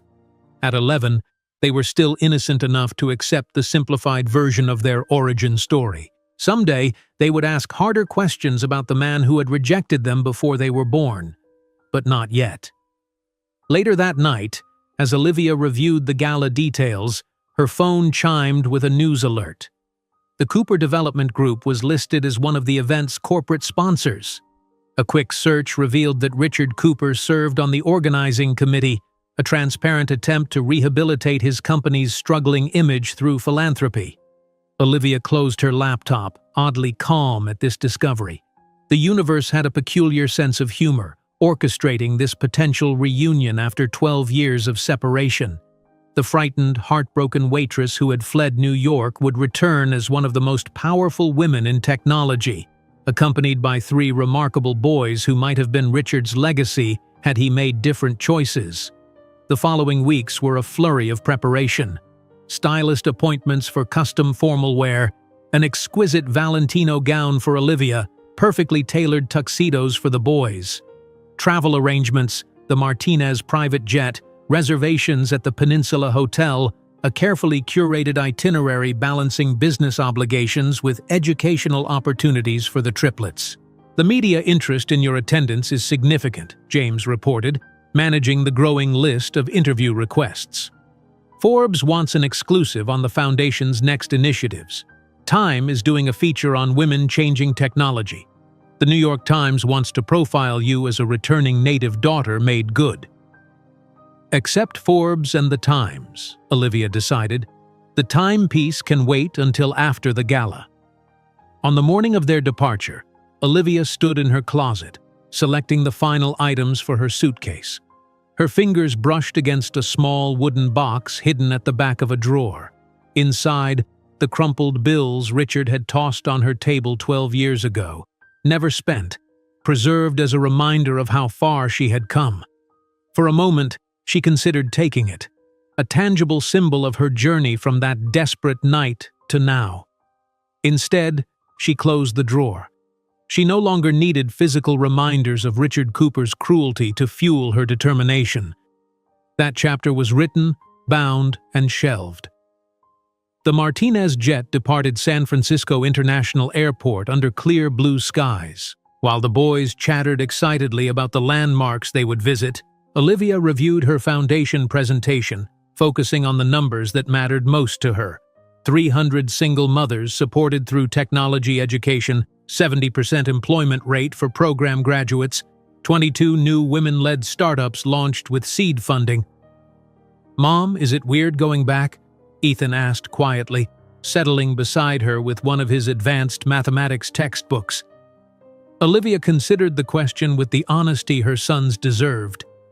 "A little. I left New York in a very different situation than I'm returning in." "Because you were struggling then, and now you're successful?" he clarified. "That's part of it," she acknowledged. "Places hold memories, Ethan. Some happy, some difficult, but it's good to revisit them from a position of strength."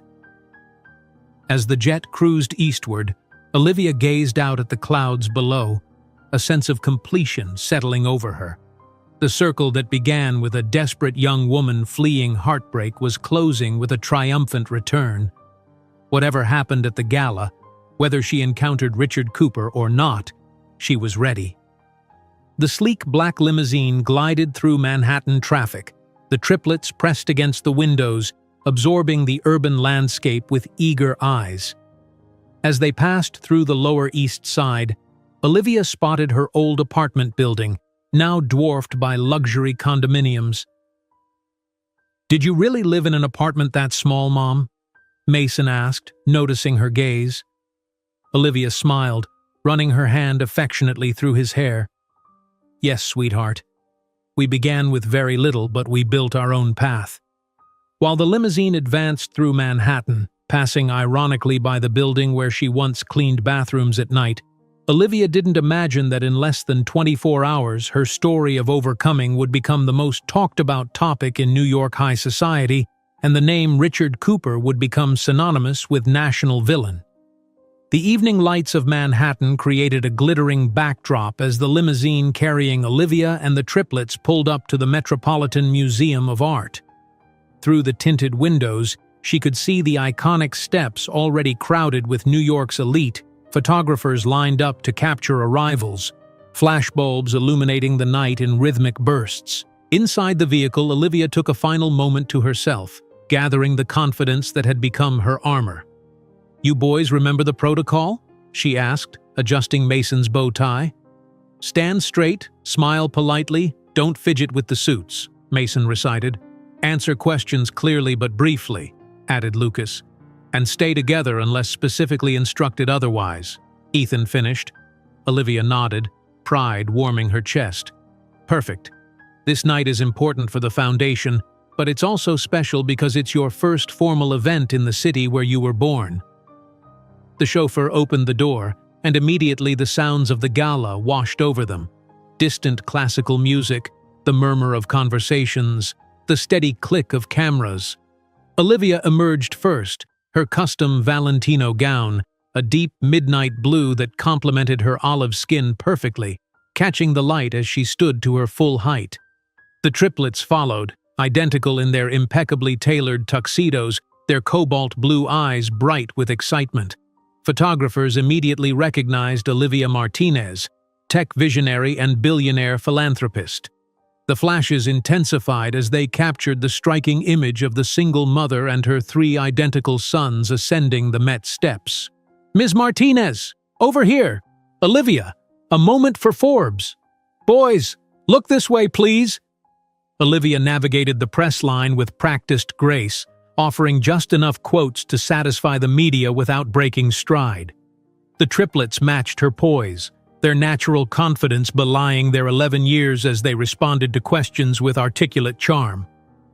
"We're excited to see the Met's technological preservation methods," Lucas told a reporter who'd asked what they were looking forward to. "And supporting our mother's foundation," Mason added smoothly. Inside the grand entrance hall, attendants directed them toward the main exhibition space, transformed tonight into a glittering wonderland of fine art, floral arrangements, and elegantly dressed guests. Olivia accepted a champagne flute from a passing waiter, scanning the room with casual interest that masked her heightened awareness. She knew Richard might be here. The question was when, not if, they would cross paths. Across the vast hall, Richard Cooper nervously adjusted his bow tie while attempting to engage a potential investor. At 42, his once youthful features had hardened, stress lines etching themselves around his eyes and mouth. His perfectly tailored tuxedo couldn't quite disguise the slight stoop of his shoulders, the physical manifestation of a man carrying the weight of a failing empire. The Asian market correction was merely a temporary setback, he explained to the disinterested venture capitalist. Cooper Development is positioned to rebound strongly this quarter. The investor nodded politely but was already looking past Richard, his attention drawn elsewhere. "Excuse me, isn't that Olivia Martinez arriving? I've been hoping to discuss her new blockchain initiative." Richard froze, the name registering like a physical blow. Surely there must be multiple Olivia Martinezes in the world. It couldn't be. He turned slowly, following the investor's gaze across the crowded hall. The sea of guests seemed to part at that precise moment, creating a clear line of sight to the entrance. There she stood, not the insecure waitress he'd dismissed 12 years ago, but a woman transformed by success and confidence. Her dark hair fell in elegant waves, her posture regal, her gown clearly couture. Men and women alike gravitated toward her, drawn by the magnetic field successful people generate unconsciously. "Ladies and gentlemen," the master of ceremonies' voice boomed through the hall, "it is with immense pleasure that we announce the arrival of our honoree of the night, the visionary technologist and philanthropist, Olivia Martinez, CEO of Martinez Tech Solutions." Richard's champagne glass slipped from suddenly nerveless fingers, shattering on the marble floor with a crash that went unnoticed in the general applause.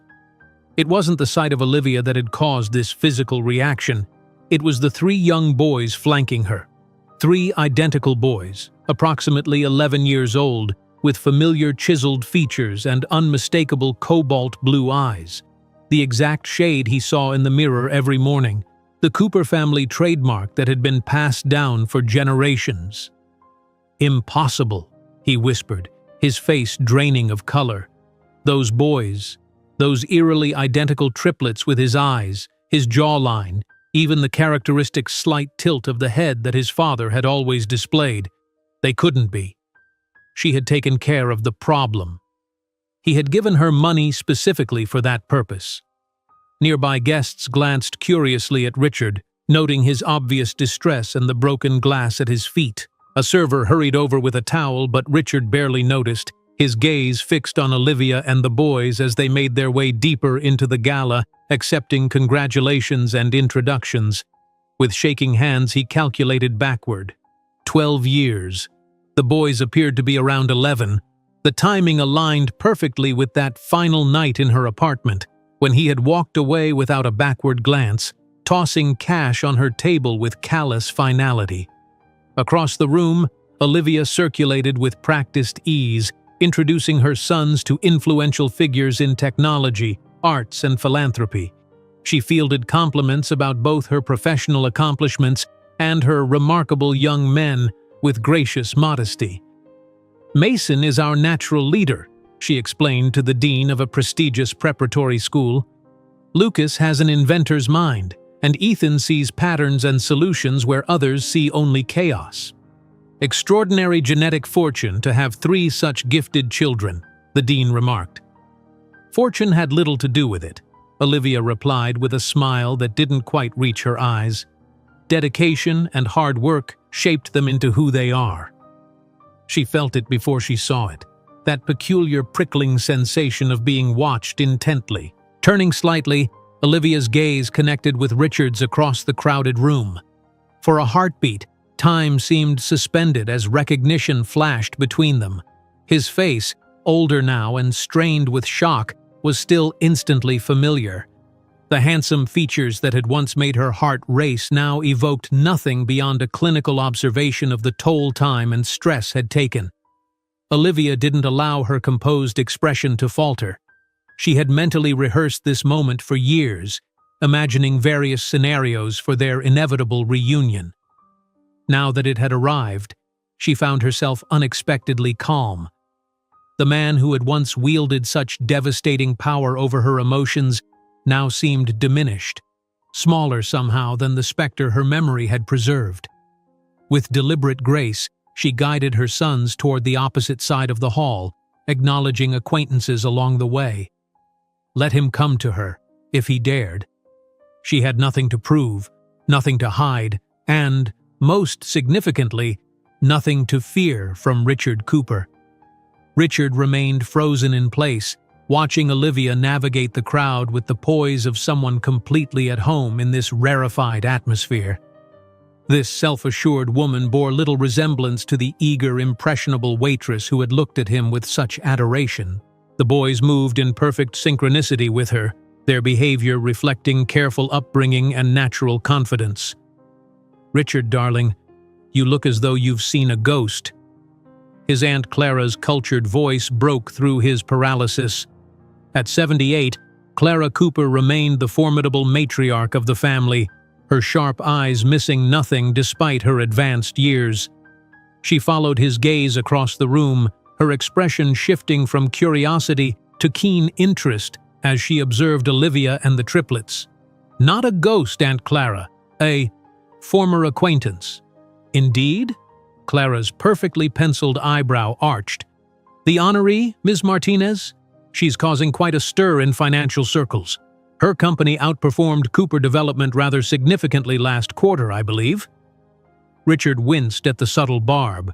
Clara had never approved of his management of the family business, and its recent struggles had only sharpened her criticism. "I knew her briefly, years ago," he managed, unable to tear his eyes from the triplets. Clara's gaze narrowed as she studied the boys more carefully. Her sharp intake of breath told Richard she had noticed what was unmistakable to anyone familiar with Cooper genetics. "Those children," she said quietly, "have our eyes, exactly our eyes." "It's impossible," Richard whispered, though the evidence before him suggested otherwise. "Is it?" Clara's voice took on the precision of a surgeon's scalpel. "When exactly did you know this woman, Richard?" 12 years ago, before the West Coast expansion." Clara performed the same mental calculation Richard had, her eyes widening slightly. "Around the time you abruptly ended your relationship with that young woman to focus on business, the waitress your mother found so concerning." Richard's silence was confirmation enough. "Well?" Clara straightened her already impeccable posture. "It appears we should make Ms. Martinez's acquaintance properly, don't you think?"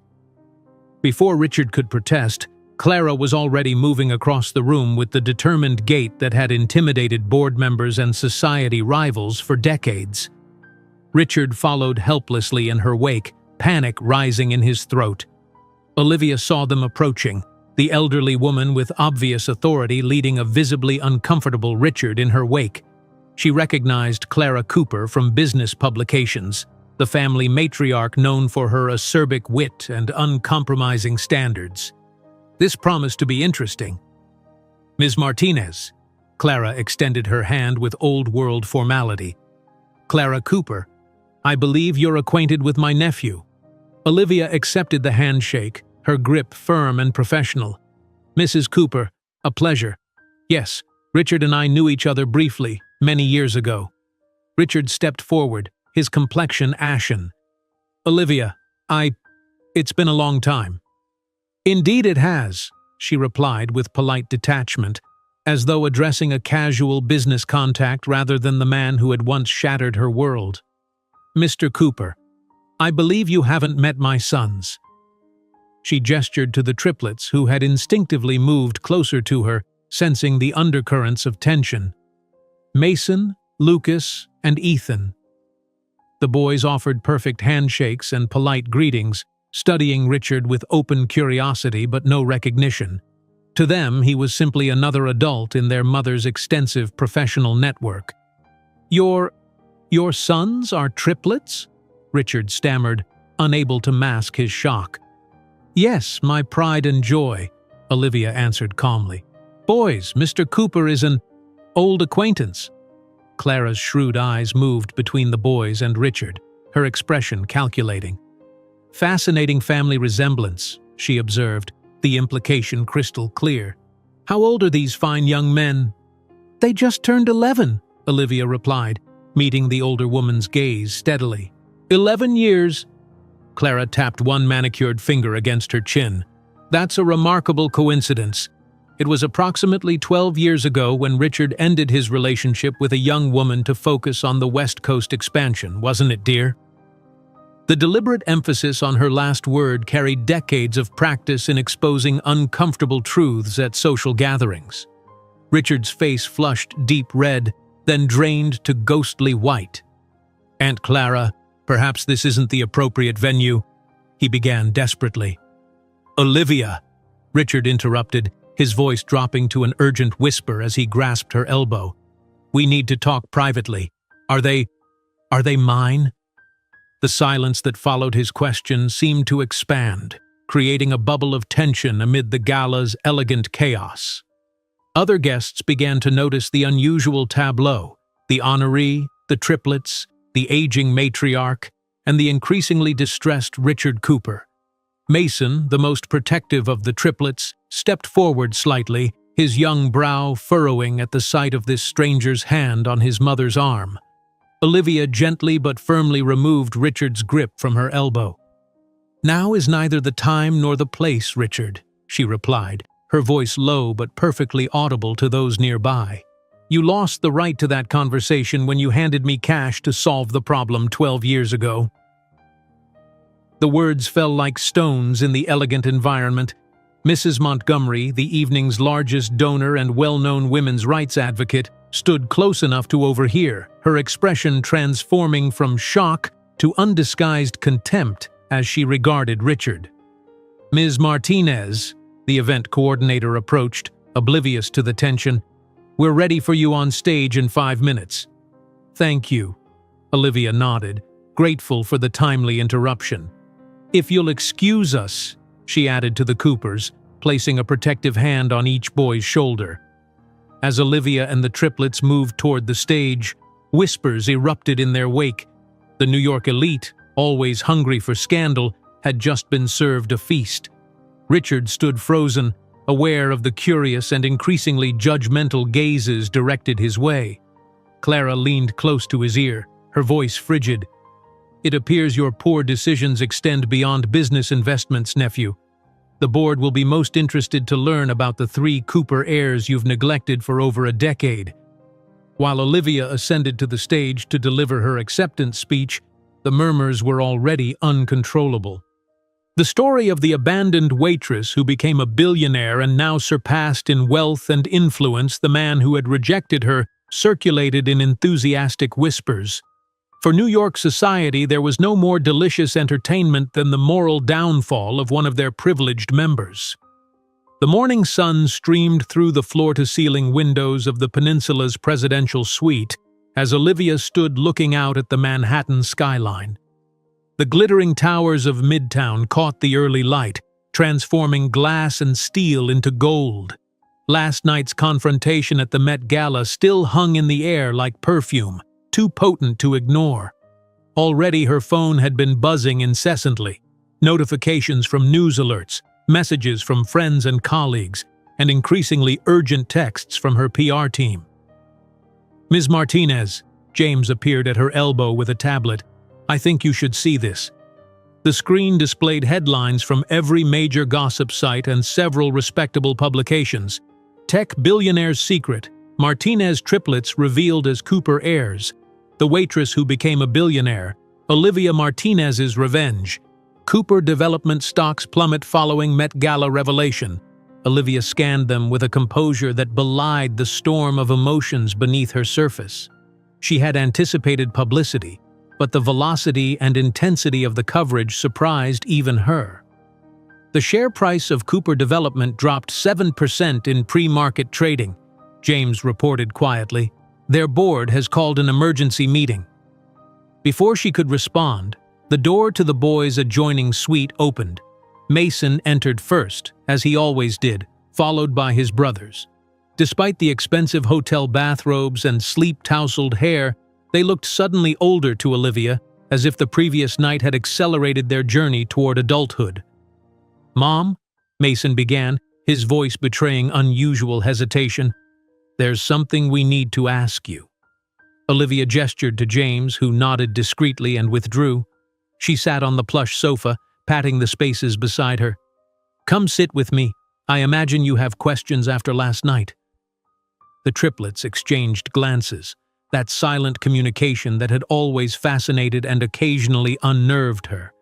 They arranged themselves around her, three identical faces with identical eyes, his eyes, now filled with uncertainty. "That man at the gala," Ethan said directly, always the one to cut to the heart of matters. "Mr. Cooper, is he our biological father?" The question hung in the air, unavoidable and stark. Olivia had prepared for this moment for years, rehearsing explanations that were truthful yet age-appropriate. Now, facing their penetrating gazes, she knew only the complete truth would suffice. "Yes," she answered simply. "Richard Cooper is your biological father." A collective breath seemed to pass through the three boys. For a moment, no one spoke. "I heard what you said to him," Mason continued, his protective instincts evident in his tightened jaw, so like Richard's and yet so different in its purpose.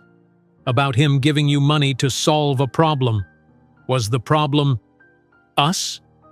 Olivia felt her heart constrict. The problem in his mind was the pregnancy. He wasn't ready to be a father, and he made that very clear. "He abandoned us?" Mason's voice hardened, the question more accusation than inquiry. "He abandoned the idea of us," Olivia corrected gently. "At the time, he wasn't prepared for fatherhood. I respected that decision even if I disagreed with the way it was delivered. We built our life without needing him, didn't we?" Lucas, who had remained quiet, finally spoke. "But why didn't you ever tell us who he was specifically? We knew our father wasn't around, but you never told us his name or showed us his picture." "I wanted you to form your own identities without the shadow of rejection," Olivia explained, choosing her words with care. "And as you grew older, I wanted to protect you from the full harshness of how that rejection happened. You deserved to know you were wanted and loved completely, which you always have been, by me." "Does he want to know us now?" Ethan asked, analytical as always, assessing the situation from all angles. Olivia sighed. "I believe he's shocked. He didn't know about you until last night. What he wants now, that's something only he can answer." A soft chime from her phone interrupted the conversation. A message from an unknown number appeared on the screen. "We need to talk. Please. The Plaza, noon today. Richard." The triplets saw the message before she could hide it. "Are you going to meet him?" Lucas asked. Olivia studied their faces, searching for clues to their feelings. I should to resolve this situation, but more importantly, how do you three feel about possibly meeting him? This is your decision too." Another silent exchange passed between them before Mason spoke for the group. "We're curious, but we don't need him. We have you." The simplicity and certainty of his statement brought tears to Olivia's eyes. She embraced all three of them at once, these extraordinary boys who had been both her greatest challenge and her greatest blessing.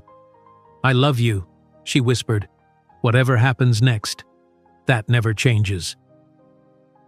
After breakfast and confirming the boys would be occupied with their bodyguard on an educational tour of Columbia University's engineering department, Olivia prepared for her confrontation with Richard.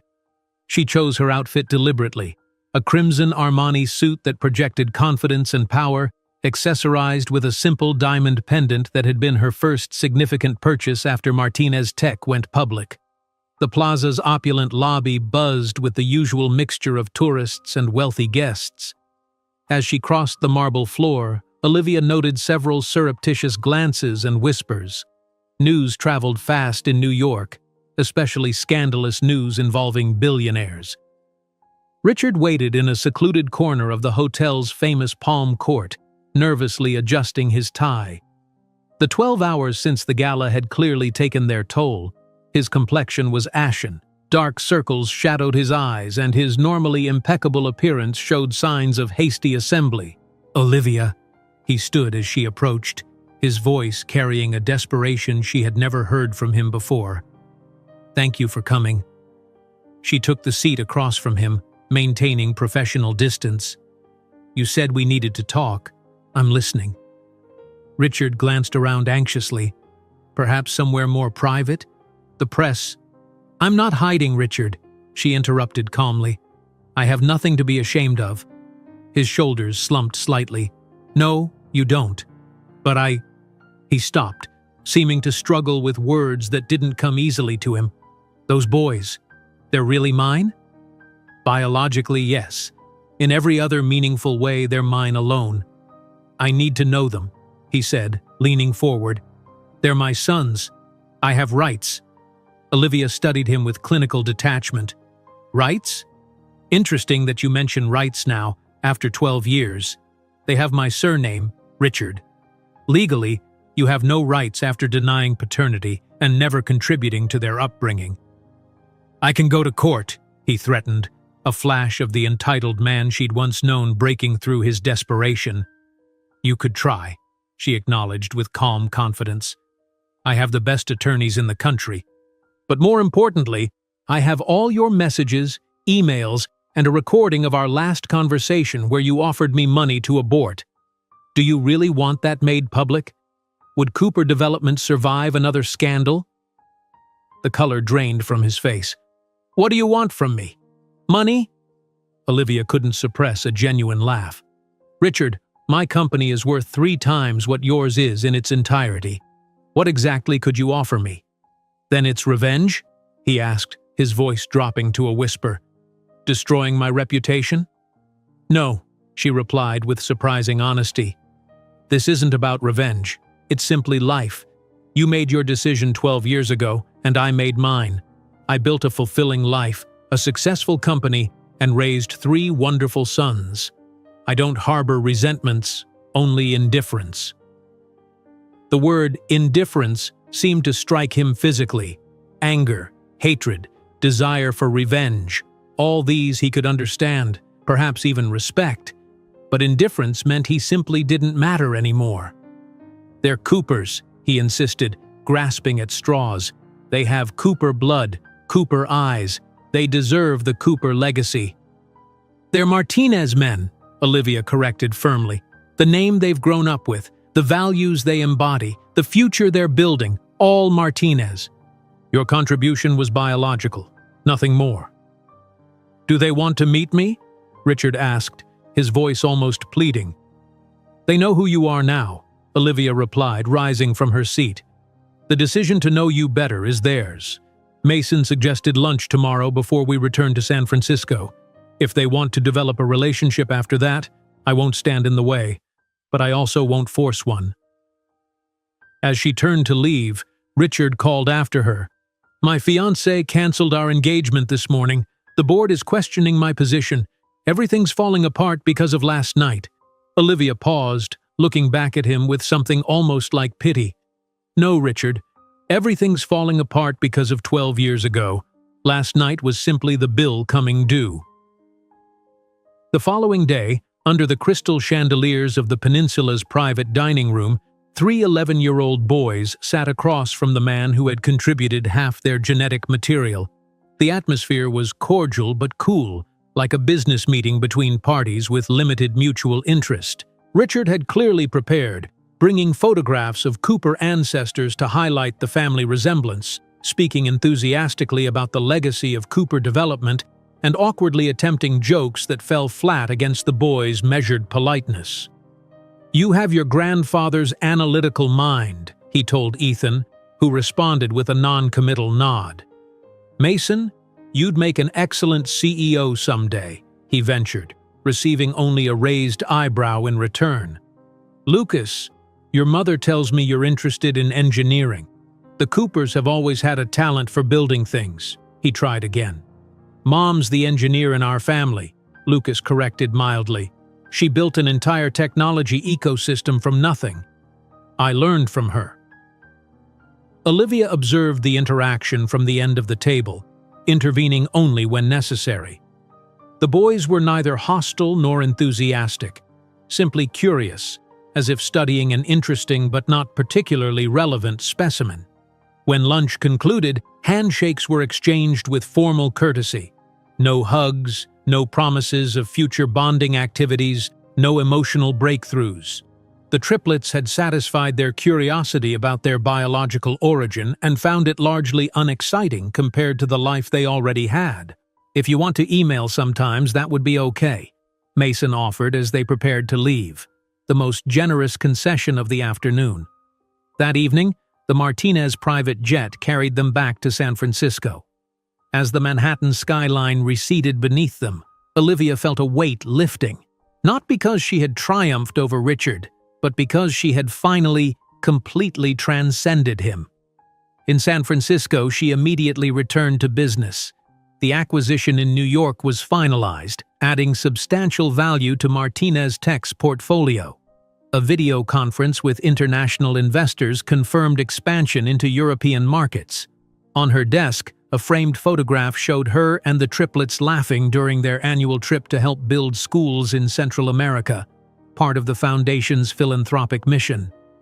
"Mom," Lucas called from her office doorway, "we'll be late for Ethan's science presentation." Olivia smiled, closing her laptop.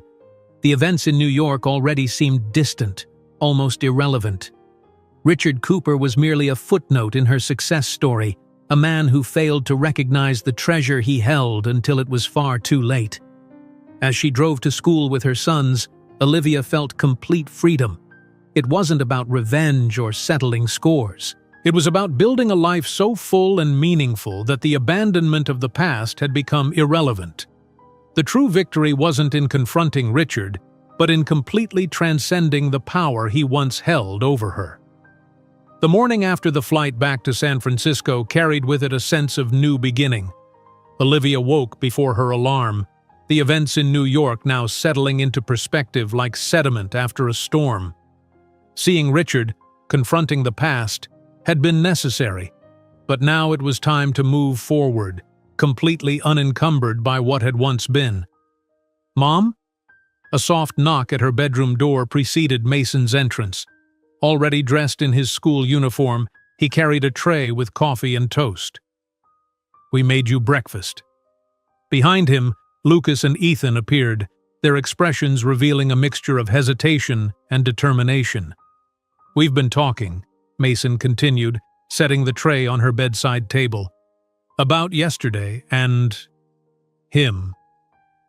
Olivia sat up, patting the edge of her bed.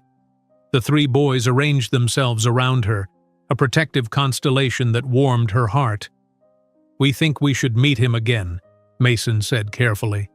"Not because we need him, but because understanding where we come from might help us know who we are better. It's about completing the picture," Lucas added. Like when you're debugging code and need to see all the variables. Ethan nodded. It's not emotional for us, it's informational. Olivia studied their identical faces, marveling at their maturity and self-awareness. At 11, they demonstrated a clarity of purpose many adults never achieved. I'm proud of you for thinking this through, she said. If that's what you want, we can arrange something when we're ready. Later that morning, while the boys were at school, Olivia received a call from Victoria Zhang. The New York press is still running with the story, Victoria reported. Cooper Development's stock hasn't recovered. Richard's being called before his board today. That's not my concern, Olivia replied, reviewing contracts for Martinez Tech's latest acquisition. Victoria chuckled softly. 12 years ago, he saw you as nothing. Now his entire empire trembles in your shadow. If that's not poetic justice, I don't know what is. 3 days later, Olivia arranged a lunch at a neutral restaurant, a quiet place in Sausalito with views of the bay. Richard had flown in that morning, his appearance more composed than at their New York meeting, though strain still showed in the tightness around his eyes. Thank you for agreeing to this, he said as they waited for the boys to arrive from school. I wasn't sure you would. It wasn't my decision, Olivia clarified. It was theirs. They're developing their own identities, and understanding their biological origins is part of that process. Richard nodded, fidgeting with his silverware. I've been thinking constantly about them since New York. They're extraordinary. Yes, they are. I know I have no right to ask, but I'd like to be part of their lives in whatever capacity you'll allow. Before Olivia could respond, the restaurant door opened, and the triplets entered. Their school uniforms had been exchanged for casual but elegant clothes, 3 identical outfits chosen with the deliberation of young men making a statement. Richard stood, nervousness evident in his posture. Hello, boys. Thank you for meeting me. They arranged themselves across the table, 3 pairs of cobalt blue eyes, his eyes, regarding him with cool assessment. We have questions, Mason began without preamble, about the Cooper family medical history for one. The lunch progressed with the boys leading the conversation, asking precise, thoughtful questions about family background, genetic traits, and Richard's own childhood. They revealed little about themselves in return, maintaining a polite but distinct boundary. Richard tried repeatedly to establish emotional connections. You know, the Cooper eyes, your eyes, go back 5 generations in our family. My grandfather had the exact same shade. Interesting, Lucas commented neutrally. Mom says blue eyes are a recessive trait that requires genes from both parents to express. When Richard mentioned the Cooper development legacy, attempting to impress them with the company's historical significance, Ethan responded with uncomfortable directness. We read that your company has lost 23% of market value over the last 3 years. What's your recovery strategy? Richard's face flushed as he fumbled for an answer. These were not ordinary children seeking paternal approval. They were analytical minds evaluating a genetic contributor with the dispassion of scientists. The real estate market has been challenging, he managed finally.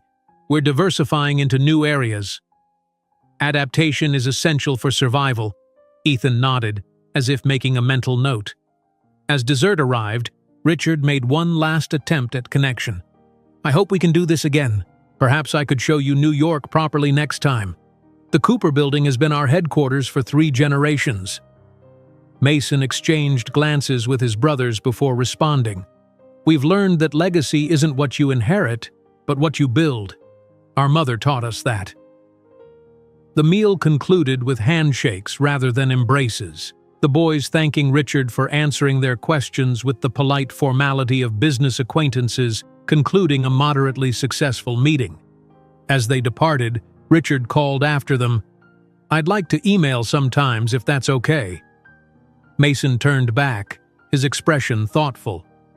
That would be acceptable. We'll have Mom send you our contact information. In the car heading home, the triplets were unusually quiet. Everything okay? Olivia asked, glancing at them in the rearview mirror. He's just a person, Lucas said finally. Not special or terrible, just ordinary. Despite his genetics, he's not really part of who we are, Ethan added. Nature provided the blueprint, but you built the structure. Mason reached forward to squeeze Olivia's shoulder. We don't need more than what we have, Mom. We're complete. That evening, after the boys were asleep, Olivia sat in her home office reviewing reports when her phone rang, Richard's number appearing on the screen. Thank you for today, he said when she answered. They're amazing young men. They are, she agreed. I keep thinking about what Mason said, about legacy being what you build, not what you inherit. He was talking about you, about how you built them into who they are. Olivia remained silent, allowing him the space to continue. 12 years ago, I made the worst mistake of my life. Richard's voice cracked slightly.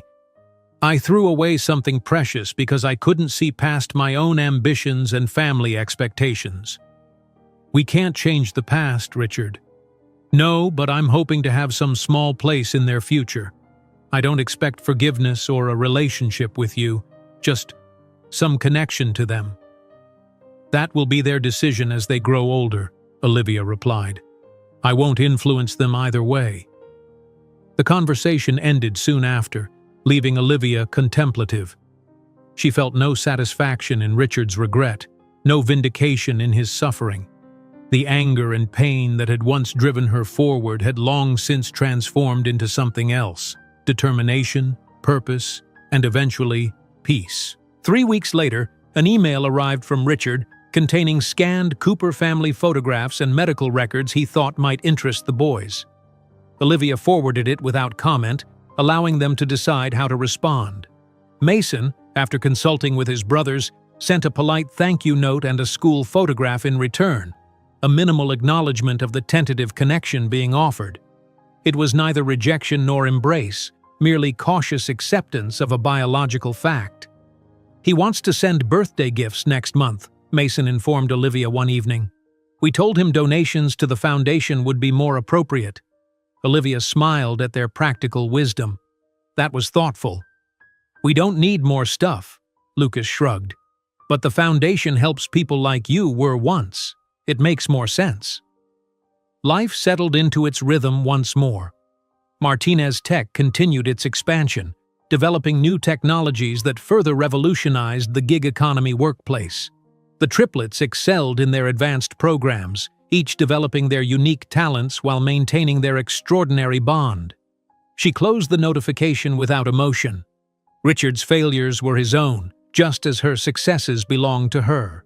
The karmic balance sheet between them had been settled long ago. That evening, as she helped Ethan prepare for a mathematics competition, her phone chimed with a message from Richard. You were right. Everything fell apart because of choices I made years ago. The boys deserve better than the Cooper legacy. Thank you for being what I couldn't. Olivia didn't reply. Some acknowledgments required no response. The following week brought news that Martinez Tech had acquired a historic building in Manhattan, the same one Cooper Development had unsuccessfully attempted to purchase before its financial collapse. It was an unplanned symbolic victory, a closing of the circle that had begun in that city 12 years earlier. As Olivia signed the final acquisition papers in her San Francisco office, she felt no triumph over Richard's downfall, only satisfaction in her own journey. The frightened waitress who had once been told she wasn't enough had transformed not through hatred or vengeance but through unwavering belief in her own worth. That night, as she joined her sons for their weekly movie night, surrounded by the life they had built together, Olivia Martinez understood that her greatest victory had never been about the billions accumulated or the empire constructed. It was about freedom. The name Richard Cooper now evoked no emotion at all, positive or negative, just the distant memory of a detour on the path that had led her exactly where she was meant to be. If you enjoyed today's video, I'm sure you'll love the next one. Don't waste time. Just click on the screen.